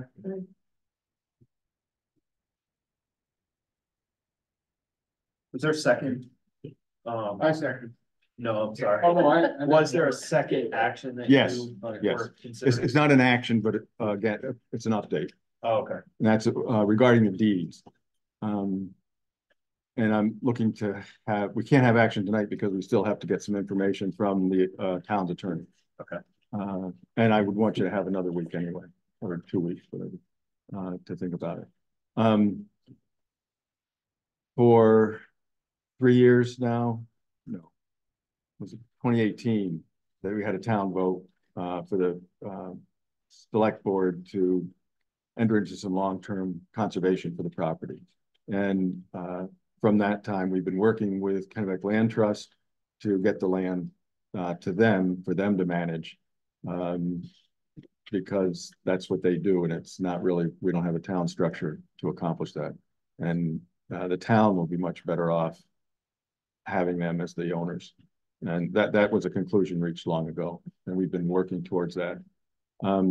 So we've been, in addition to the work with the property, having the boundary agreement, having the land trade, having the survey, we've been working with Kennebec Land Trust on issues to get the land to transfer to them. We have a deed a deed and a side agreement that has some restrictions on the property after they own it, and we worked with them to develop the deed and a side agreement, and those have gone to the town attorney, and we have gotten her comments back that there's an attorney who does real estate work for them, for the town. We worked with her on the boundary agreement and on the land trade, and she's the one who reviewed the draft deed and the side agreement. She had some comments, some changes, and we received that back on Friday, and I think you have the revised version. Is that also what other people might have seen? Is that in here or not? No, I didn't provide that out there. Okay. What was online was the version that we sent to the attorneys. And what you have the revised version, which Kennebec Land Trust has reviewed and said they're fine with the changes. The changes weren't major. Probably the only one that was sort of major was something that was in the deed that would require Kennebec Land Trust to make annual payment to the town. And it's because there was a time when we wanted to make sure that, or some members of the public wanted to make sure that they were contributing money to the town each year. The town attorney took that out, saying it actually it would restrict the town's ability to decide what to charge them, and to decide how much of a commitment they should be making to us. So they took that out. That was the biggest change that she made to the document. There's an outstanding question. There was a new tax law that was passed last year, and it doesn't appear to me, it doesn't appear to apply to us if it's a transfer, but we've got to find out. We need to have a discussion with Phil on that. He was presented the question, and he's responded, but there was no actual opinion, or it was a facts that we already knew, basically. But he wants to have a discussion on the phone about that, and hopefully that'll happen later this week. One of the things that might happen that's another part of the question is whether or not the article that was passed at the town meeting to give the select board the authority to put this into permanent conservation may not provide enough authority for the transfer of the property. And that's another question that we have out to him, and I presume we'll discuss it in the phone call. So it's possible that we may have to go back to the town meeting for another vote. Chance that we'll be able to do that this coming town meeting? I would hope that if we have to go to town meeting, we could do it at this coming time. It should be a simple article. Should be like yes or no. Yeah. And there's demonstrated support for this in the past. There's a pretty lopsided vote the last time. All right, thank you. No other action, right? No other action tonight, but I'm hoping that you can take, if we don't have to go back to town meeting, I'm hoping that the next meeting you'll be able to vote on the deeds and the transfer, and we could actually have signatures if you vote yes to do it, have signatures and get it done next select meeting. Okay. As always, I mean, I talked about gratitude. You and other people put so much work into this, and we really appreciate it. There have, I believe, literally been thousands of hours of volunteer time put into this. Thank you. Thank you. Thank you. Okay, new business. Bryce brought a draft budget. I think we had put this on the agenda. The thought behind it is the an opportunity for the board to sort of review this process, where we're at in the budget, and then also in anticipation of the next budget meetings. This was kind of the in-between meeting the board had together before the next budget meeting, which I think is scheduled for next week, right? Next Thursday? Next Tuesday. Next Tuesday. Got it. So I'll open it up to the board if there's initial comments, discussion around anything pressing tonight. I really appreciate the work, Amy, you put work into this, Bryce. I a lot of work. I have two questions. The rest of it looks very reasonable to me. The two questions are, anytime we hire a new town manager, especially since we haven't had substantial raises for the old town manager because he asked that the town staff get more money, we wind up spending more money. And I see that this is basically level. And I think that's probably not going to be enough. That was one thing. And the other thing is, given the possibility of litigation about the moratorium, which is certainly possible, I wonder, as I wondered for the last few years, if we have enough money in legal services. And that's the reason that I was pushing at the beginning of the process to consider a more substantial contingency account, rather than to say, maybe we need more on this, maybe we need more on that.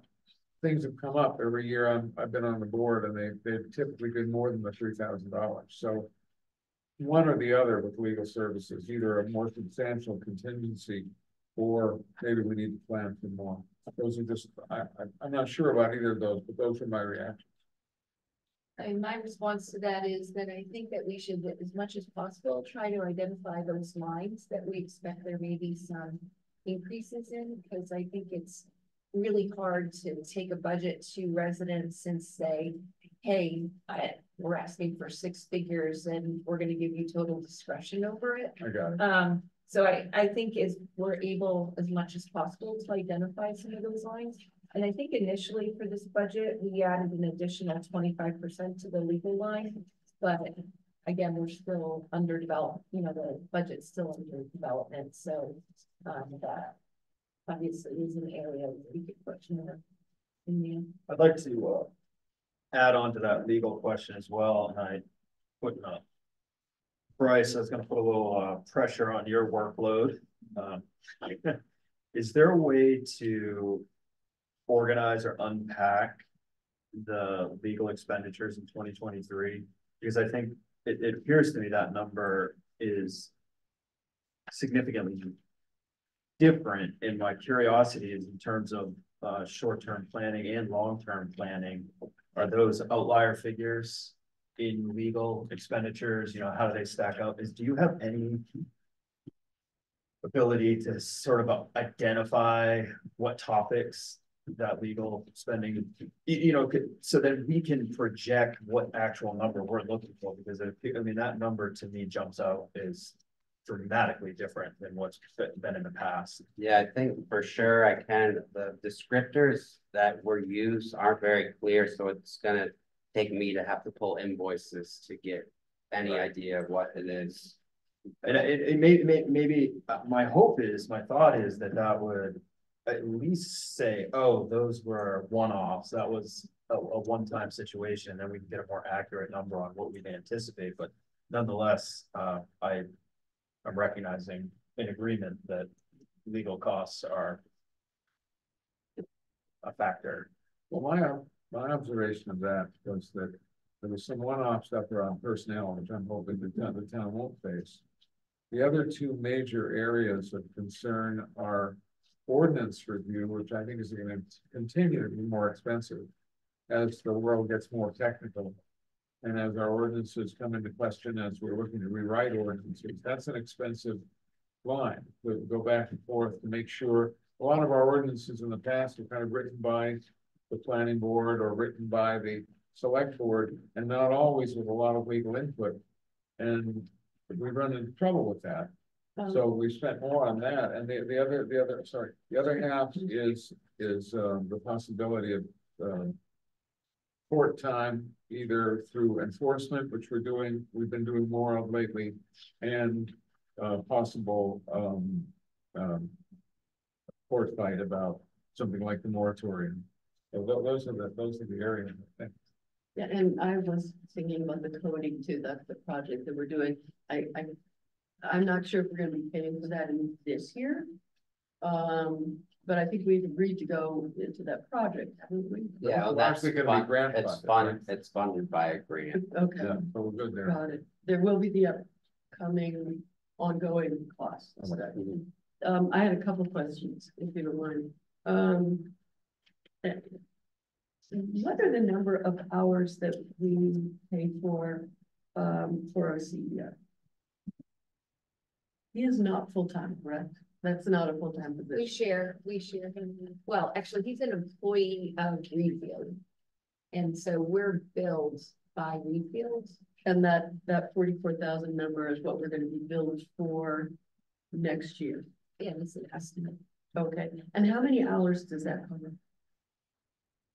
Aren't there a fairly set number of hours? Yeah, I mean, he's there from 8 to 4. Was it 2 days a week? I'm trying to remember if that was 2.5 or I just can't remember. So isn't that 16 hours? I don't recall if it was. I think I only know this number because Eric Dyer told me, I think it's 15. I think that's Eric. 15 hours? Okay. I might have that wrong. 25 in Linfield and 15 in Wayne is what I remember from the numbers from Eric. Okay. I might be off. Yeah. But just, okay. So in looking at that, I was thinking, the hourly rate for that is substantial. And this is in reference to bringing in a town manager. And how we look at that rate as well. Sure. Because if we're paying 15 hours, 16 hours at 44K, that brings, it puts in perspective what we might be looking for. Well, also, keep in mind, so when Reedfield bills us, they're taking into account not only his rate of pay, but their FICA match, all of their insurance coverages, their pension coverage. So that's like his the whole package. package, yeah. And on our budget, you're gonna see that for our town manager in several different funds. Got it. That helps. Thank you. Oh, the other question I had is, I noticed that the sheriff's department line, not a huge number, but it jumped 59%. Did we add to sheriff department coverage for this coming year? There were patrols. I know I saw, I mean, I had to go back and look into this. I saw there were some patrols around the first day of school, the Strawberry Festival, Christmas stroll. So can you just for reference, Mary, can you hit me with the page? I'm looking, I printed out the long version. It's under, it's towards the back. It's after code enforcement and land development. I'm sorry, I don't. No, it's okay. Page 10. No, thank you. Sorry about that. No, it's fine. Thank you. I brought my own personal copy. It's not a huge line item, but it just jumped out as a jump. In amount, so. When we budget for the sheriff, I know last year in conversations, we picked out the, generally what we've been asking coverage for, which I think is what you pointed out is the holiday stroll, Strawberry Festival, I think maybe Memorial Day. There's a race, a 5K, maybe.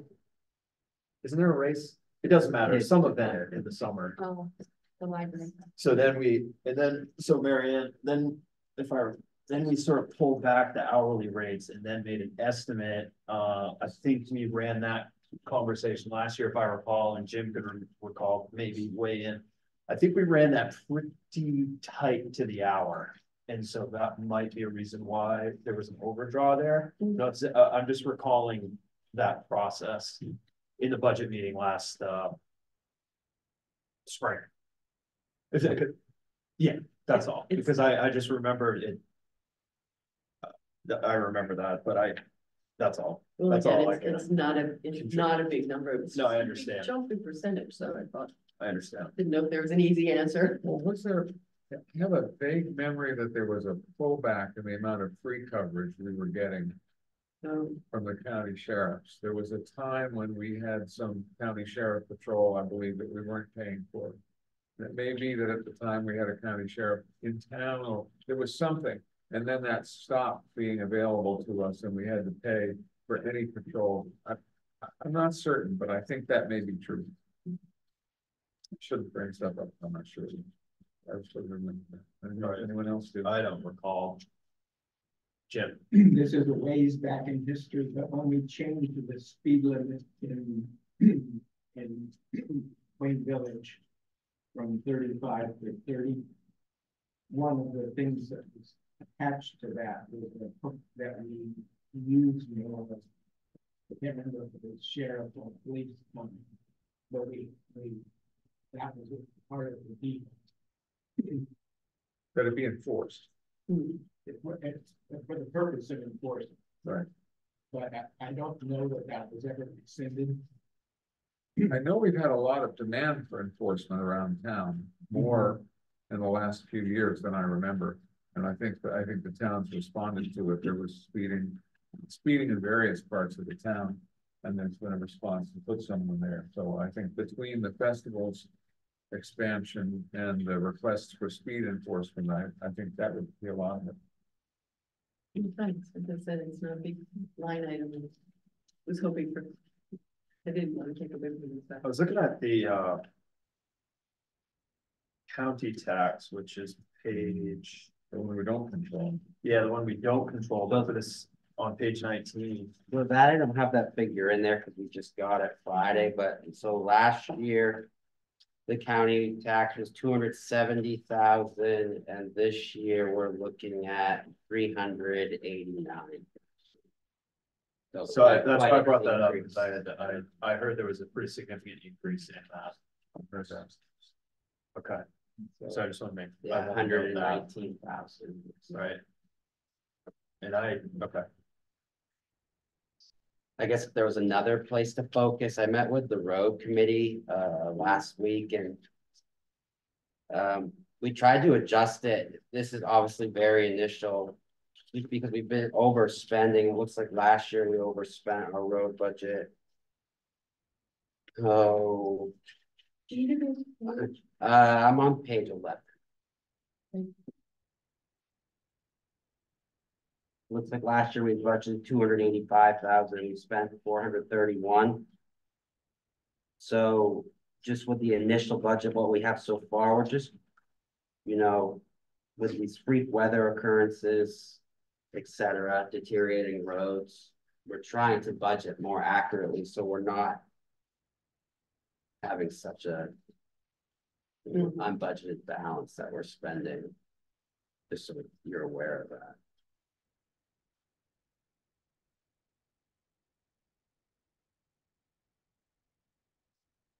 Is there anything further tonight on this from the board? No. Oh, sorry. No, I'm just gonna say for next meeting, my hope is to have this done up to completeness. I mean, to an extent, so it's not spotty. So. By far, the largest piece of the budget is the RSU figure, and they just came out with their draft budget. And right now, the first draft has 7.5% increase. So now I'm going to be working on what their priorities are, and what things are not going to change in there. But that's a pretty significant increase. And then the transfer station, we had about 7.2% increase. Question. Repeat that percentage again. I didn't hear it. For RSU is 7.5, the initial draft. So they anticipate dropping that significantly at all? Or? I think the first draft is, they're looking at what everybody's requesting, and then they go back and look at them again and see what's the priority.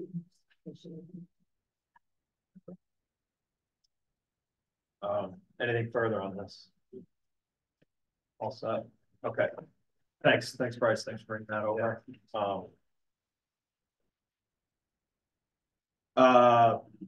Review of the legal input on the town manager ordinance. So I can update, and I have, emails have been, shared from our legal counsel, which is Jim Katsiakakis, Jim K. And, in summary, it's a tough one to summarize because it's kind of you got to sort of tell the backstory to get to where we are now. But in short, there is a strong suggestion from legal, from our standpoint, from the town standpoint, that it would be in our best interest as a town to organize our governmental structure to move forward with considering passing a state statute for the town manager plan that identifies and outlines how a town manager form of government would be set up in our town. To sort of brief those who aren't familiar with it, the town passed an ordinance in 1979 that accepted a town manager plan style of government, organizational government. However, over time, there's been changes to state law. There's been updates in state law, which has left our ordinance really with no foundation, with no backbone in state law.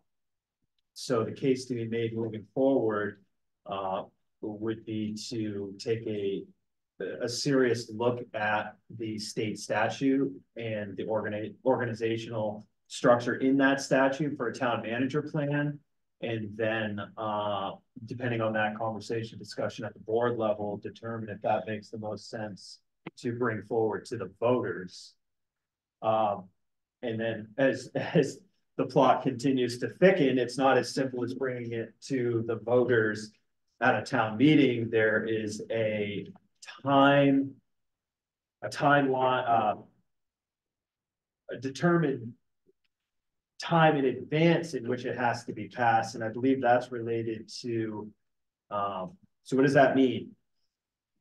If we choose to bring it to a town meeting, we can't technically bring it to this June's town meeting. And that's related to the descriptors in this statute that relate to officers running for the town. So you want to be like, if someone were to run for a select board position, they'd be running under whatever ordinance we're currently operating under, and then we'd be adopting this at town meeting, or potentially adopting it if the town were to adopt it. Then the select board member or that candidate would be the job description. Yeah, the job description doesn't align with what the candidacy or the what they're running for. I think anyhow, that we can get more into that, but for this point right now, I'm suggesting that the select board review the state statute, and I think we should look at, have further discussion on this and see how it fits and see how we would like to move forward with it. That's my suggestion at this point. And I had suggested, and Bryce is going to check, but if we can't pass this ordinance at a regular town meeting, and it would have to be at least 90 days before 2025 town meeting, I'd like to see us adjourn our town meeting and then immediately start a noticed special town meeting while everyone's still in the room. So we have two meetings that, one right after the other, and that's more than 90 days ahead of the 2025, but it means we'll have a bunch of people there instead of the 15 people who generally show up at special town meetings. It also means we get this going as early as possible. So you're going to check on that, but we have that as an option. I think we have that as an option. I hope we do. Then would we want to do another public hearing Have another town meeting to explain the new ordinance. Yeah, so I think what yes, I think what I'd like to see maybe to piggyback on those 2 points. If we can walk back that timeline, the way we walk it back, what's the, the public hearing notice, the public hearing. And also, maybe in between now and noticing that, I would, not necessarily tonight, but I'd like the board to take an opportunity to dig into that Yes. state statute in our next meeting. I would like to see us do that, discuss it among Right. ourselves, and Absolutely. then decide whether we should go forward with it or not by this. Yeah. Can we do that? Yes, yep. So that'd be mine. Yeah. Okay. So we'll try to look at the statute as a board, and then we'll also get information if we choose to move forward, what that looks like process wise. I'm gonna get two. I got Henry behind you, and then I'll get to you, Hazel. Thanks, Henry. You don't have a copy of that statute up there by any chance? I did not bring that with me. I think maybe we should ask Mr. K if we aren't already under the new things.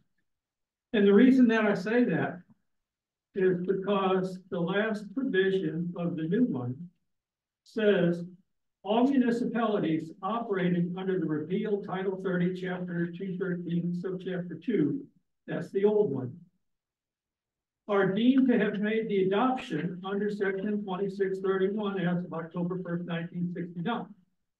Did he address that? He told us that we were under a slightly other chapter that never got folded into that provision. In the old law. The old law that we were under was a slightly different number, and that the intent was to fold that into, and it never happened. See, So we did address that. okay, so the sections that are referenced in that old ordinance are not the right ones. That's correct. Okay, so the sections referenced are not the right, and so that ordinance is wrong about the old law. Here, I was gonna share with you, Henry. So yes, your question was specifically asked to Jim K. And we have, is this? That's the email where he refers to that in the bottom half. Now, I'm not sure where the error was, but there was an error. I've got the 3 pages. There you go. The email. There you go. So that's the response from the legal, and that specifically addresses your It's a question. little convoluted in this. Yes, but that'll help. So in short, yes, the answer is yes to your question. We are in, I'm not sure where, the ethos, the abyss, I'm not sure, somewhere up there. That's basically the conclusion that was had. Hazel. So this directionally impacts the work of the town manager hiring committee, and with the eyes in the back of my head, I'm trying to count how many of us are sitting here. Yeah. Waiting for some, what's your thought process on what we do with that committee? Yeah, I think that's definitely the question of the hour. I'm trying to count. And Yeah, that's what I thought. Is the question. Yeah, no, it's absolutely, that is the question. I know the town manager hiring committee met, and we met a week ago Monday, and we brought this, I mean, that was the topic, what can we do, what should we do? But at that point in time, we hadn't met as the select board. Right, and I don't know whether you had the legal opinion at We that also point in didn't time. have quorum at the meeting, so. Right, so I think that question is perfectly appropriate, and I would like to have the board weigh in on, what we'd like to do to make the most use of that committee's time, make that committee's time the most productive. I have some thoughts on it, but Marionette's on the committee, I'm on the committee, Lloyd's not here, so Stan. Okay. And Amy. Oh, Amy's not. Oh, and Amy. Oh, yeah, Amy's gone too. Okay, so I would think while waiting here that if you haven't already, to come to some either consensus or minority and majority opinions about what the top skills and attributes are needed is I see as an important part of the work too. Maybe that's already been done, but we're all, you know, it feels like we're stuck in terms of taking action until we know what our legal situation is, as you folks have pointed out to us. Ken? Oh, yeah, Ken, thanks. Stan, the problem is that the skills and the attributes that we look for are going to depend on what the job description is. If the town adopts these current state statute, it's going to be different than what it is now. And it will be looking for different skills and experience. Our current statute, or our current ordinance, points more towards an administrator. Okay. In essence. I get it. So it makes sense. Maybe we just wait. Yeah. We know where we are. My thought is, for the most efficient and most productive would be to delay the game. It's a couple months. And then I think if once we have a concrete, once we have concrete information about the organizational structure, I think I mean, I'm sure there's stuff we can do. I'm sure there's, you know, parts and components of this hiring process that, you know, that could be done. But my personal thought is, after spending, I didn't anticipate this being the conclusion after the last 2 months, but after getting to this point, you know, my personal opinion is the efficiency and productivity of the communication and the committee meetings. I just think it'll be dramatically different once we're all at the same starting line. But that's my thought. Makes sense to me. But I don't. There's other committee members here too, so I welcome if, you know, if somebody thinks differently, then, you know. Yeah, Ken. My thinking was that we could find some things that we could do to prepare when we do have the definitive answer about what the job responsibilities would be, that we could do those. But I've been at a loss for thinking exactly what those things would be. So I guess I'm kind of thinking the same thing. So do we want to, I mean, how would the board like to formalize that? Just, do we have to hit a pause button? Can the committee make that our own decision in that? I don't think the board's needed. Okay.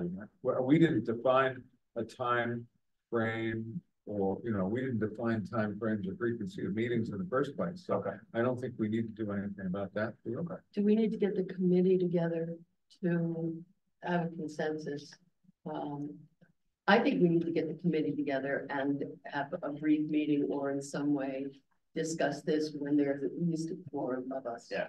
To come to an opinion together. Okay. I think that's only Absolutely. fair. Sure. I feel like Ken does that. There might be things that we're doing or that we can do, but I thought we were scratching around for them. And I also haven't come up with anything definitive. I think that all of us on the committee have a lot to cook.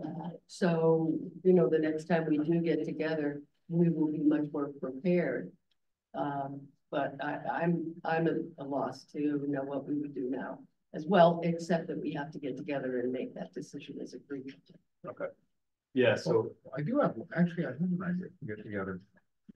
Would it make sense for the committee to weigh in on this question of whether to bring the state ordinance to the town? I mean, it's either a decision we have to make or not. If the present town structure is legally invalid, we have to fix that. Because then it seems to me any legal decision the town makes could be questioned based on that, any action the town takes. I do think that as a group, and again, there wasn't a quorum, so we would need to do this again, and maybe, you know, just give a heads up to everybody before our next meeting to review. But I think everybody in that meeting all felt that we should put this before the town. But we should do that as a group with a quorum. Or usually next time we have a quorum. Even if it wasn't recommending yes or no, to give thoughts. You all have been studying this, and any opinions or points of view we can get back as we move toward that, it seems like would be helpful. I'm not asking you to put in a lot of time, but you've already been looking at it. I think the group has done that, and I think that's going to create a lot of churn. Like, I think what surfaced out of the work is sort of the contradictions between all of the ordinances and the statutes and what was passed and what was repealed and what was done correctly and what was not done correctly. So I think, first of all, it's outside of the scope of what the select board commissioned that group to do, to then try and weigh in on the more legal side, the statute side, ordinance side. And so I think it's out of scope, but I also think with a group that size of people that were primarily interested in the process of hiring, it might be a different skill set. Fine, sure. No problem. But that's just my opinion. I think it should come back to the back to that committee to determine if we can piecemeal things that have value and not get caught in the churn of this whole, yeah, you know, what should we do? Kind Sure. of sure. Sure. I'm gonna, Teresa. I think maybe one of the contributions the committee could make would be to come up with a list of 5 questions with answers to prepare the voters for this discussion at town meeting. It's so confusing. They don't need to get into the weeds like you did, Trent, with the, you know, what didn't get fixed in the state statute. But if people are gonna come to the town meeting and try and understand this and what we're voting on, maybe just what's the current status? What are most other towns doing? Why would we make this change? And just have 5 questions and answers. I think the committee could probably do that. We spent so much time on it trying to pretend. So that's what I think thought about it. You know, what are other towns doing in our area? Just so when we have handouts for town meeting, that could be some of the background. We are going to officially vote to adopt the state statute. Right. Okay. And this is just going to be so. I mean, it's right. Like when I told you all that the other towns didn't even know whether they ever passed this, but they were operating under a town manager one problem. Sure. About knowing whether they are ever adopted it. Right. Okay. Yeah. Ken. Yeah, I think just kind of a counterpoint to what Hazel said is that it wasn't part of our original charge, but in trying to perform our original charge, we got deeply into the form of governance. And so I think we have developed information about that. And I think based on the non-meeting, because we didn't have a quorum, there was a consensus there that based on the information we had, that it was a good idea to go with state statute. So I think another meeting with a quorum might be a good idea to discuss that and see if what we want to put forward as a group opinion or divided opinion or whatever it might be, but we have done some work. Yeah, I think as the hiring committee, we become kind of the experts on what direction we're trying to go in and trying to understand what it is we're looking for and trying to understand what to hire, who to hire. So probably we looked at it more than anybody else in town.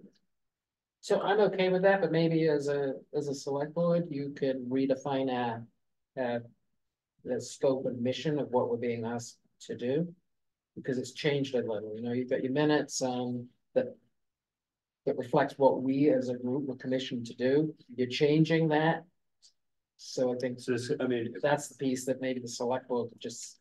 Yeah, we could take a yeah, because we could take a separate charge to ask based on the. Well, let me try a motion and see if it works for you. Okay. Yeah. I move that we add a request to the hiring committee to share their opinions and knowledge about the ordinance foundation for town government and the advisability of moving to the current state town manager ordinance. Does that work? Then we've got a minority here, but discussion. Yeah, no, we'll round it out. It's the next one up to the mic, if it didn't shut down when it did. Do you want to repeat it? So That move that we, I'll see if I get it the same way. Move that we ask the hiring committee to share what they've learned and their points of view about the advisability of the town adopting the current state town manager ordinance. of adopting the current. The current state Oh, I town got manager. it. Okay. Yeah. Thank you. Got it. That'll be in the minutes. And the reporting. And I second them. because that's going to be the agenda item on Monday. Okay, so all in favor? No, sorry, is there any other discussion on that motion? Yes. I would just add that I think from my perspective on the committee, it would be helpful if the select board discuss this and took a vote among yourselves based on what, if you have enough information now to say the committee, from what we've learned, it seems like it's a good idea for the town to move in this direction. I think you all know so much more about how the town office functions and the role of town manager, that having that as background for the community, I think is really important. We can say what we've learned, but nobody knows it better than all of you. I'd like us to vote on that after we hear from your committee and after we spend some time actually reviewing the ordinance, of course, yeah. I'm hoping we can do that next week. We will have enough among ourselves, as well as the input from the. I just think it's really important that you all do your own thinking about, besides this committee that's just jumped into this in the last, basically 4 weeks. Well, it is gonna be the select board bringing this to town meeting and recommending a vote if we do that. That's our responsibility to decide whether to go ahead and to advocate, yeah. Okay. Any further discussion? Oh, did we get it a second? A second. I did. All in favor? Okay. All right. Yeah, thank you. Update on LD 2003 revisions. Do you want to? I know that's a report from Chet, but maybe if we want him to go into that. Yeah. Where are we at? Is that the dwelling unit? Yeah. People have questions on that tonight, or can we put that? That's great. Okay, so we're gonna table that. Supplements and abatements. None. Oh, none. Town manager report. Board member reports. None. Oh, just so no change in the internet expansion opportunities. If I hear more, I'll let you know. Public comments. I see Teresa and then Hazel. I think this is more maybe a question, Kathy, for you. I asked you on voting day. I was wondering who in town, the town office or in town could think about a forum that we have for candidates that are running for select board, whose role that is. On our early days here in town, there were forums every time we had elections, and it's a great opportunity for people to hear from candidates. I don't know who's running besides this sign in speaking. But I think it's really good for people to hear from candidates about what their positions are on important issues in the town. So is that your role as tax collector, as town clerk? I have never helped with that before. I was thinking, Jim, that you organized such a thing last 6 years. Was it that long ago? I can't. Would that be something that Doug Stevenson gets together with Wayne Presents? There was something 6 years ago when I first ran this time around, but I don't remember who was. I don't. You and I were there. Yeah. Anyway. I would have to. I'm not sure on the board if the town has ever initiated that opportunity. I guess I would have to follow up on, just to be,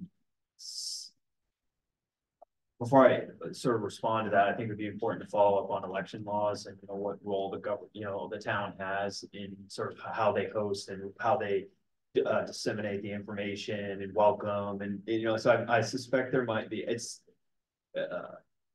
as anything, I think when you get into government, there might be some, I would like to evaluate that beforehand, because from what I recall in what you're referring to, I believe that was I think that was initiated by a private resident, I believe, or a resident, not necessarily the town, but I think that also kind of relates to other questions around how email lists can be used, how So I hear your point, but I think we could dig into that a little bit and what role the town may have for an opportunity to Should provide have. something like that for. Yeah. You know, so I think I'd want to check into that a Yeah. little bit further.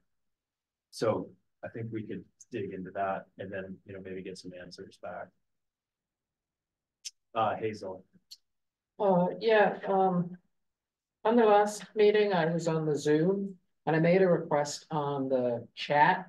And maybe that wasn't the right forum to do this, but the specific request was when you on the agenda put the warrants, not the payroll ones, because we understand payroll, but for the warrants, especially where there are large amounts in play, the request I put on the chat was, could you put the subject of what the amount is? And could you indicate whether or not it's in the budget? So we get a sense when you're approving a warrant item, was that something that was budgeted or was this an exceptional expense? Okay.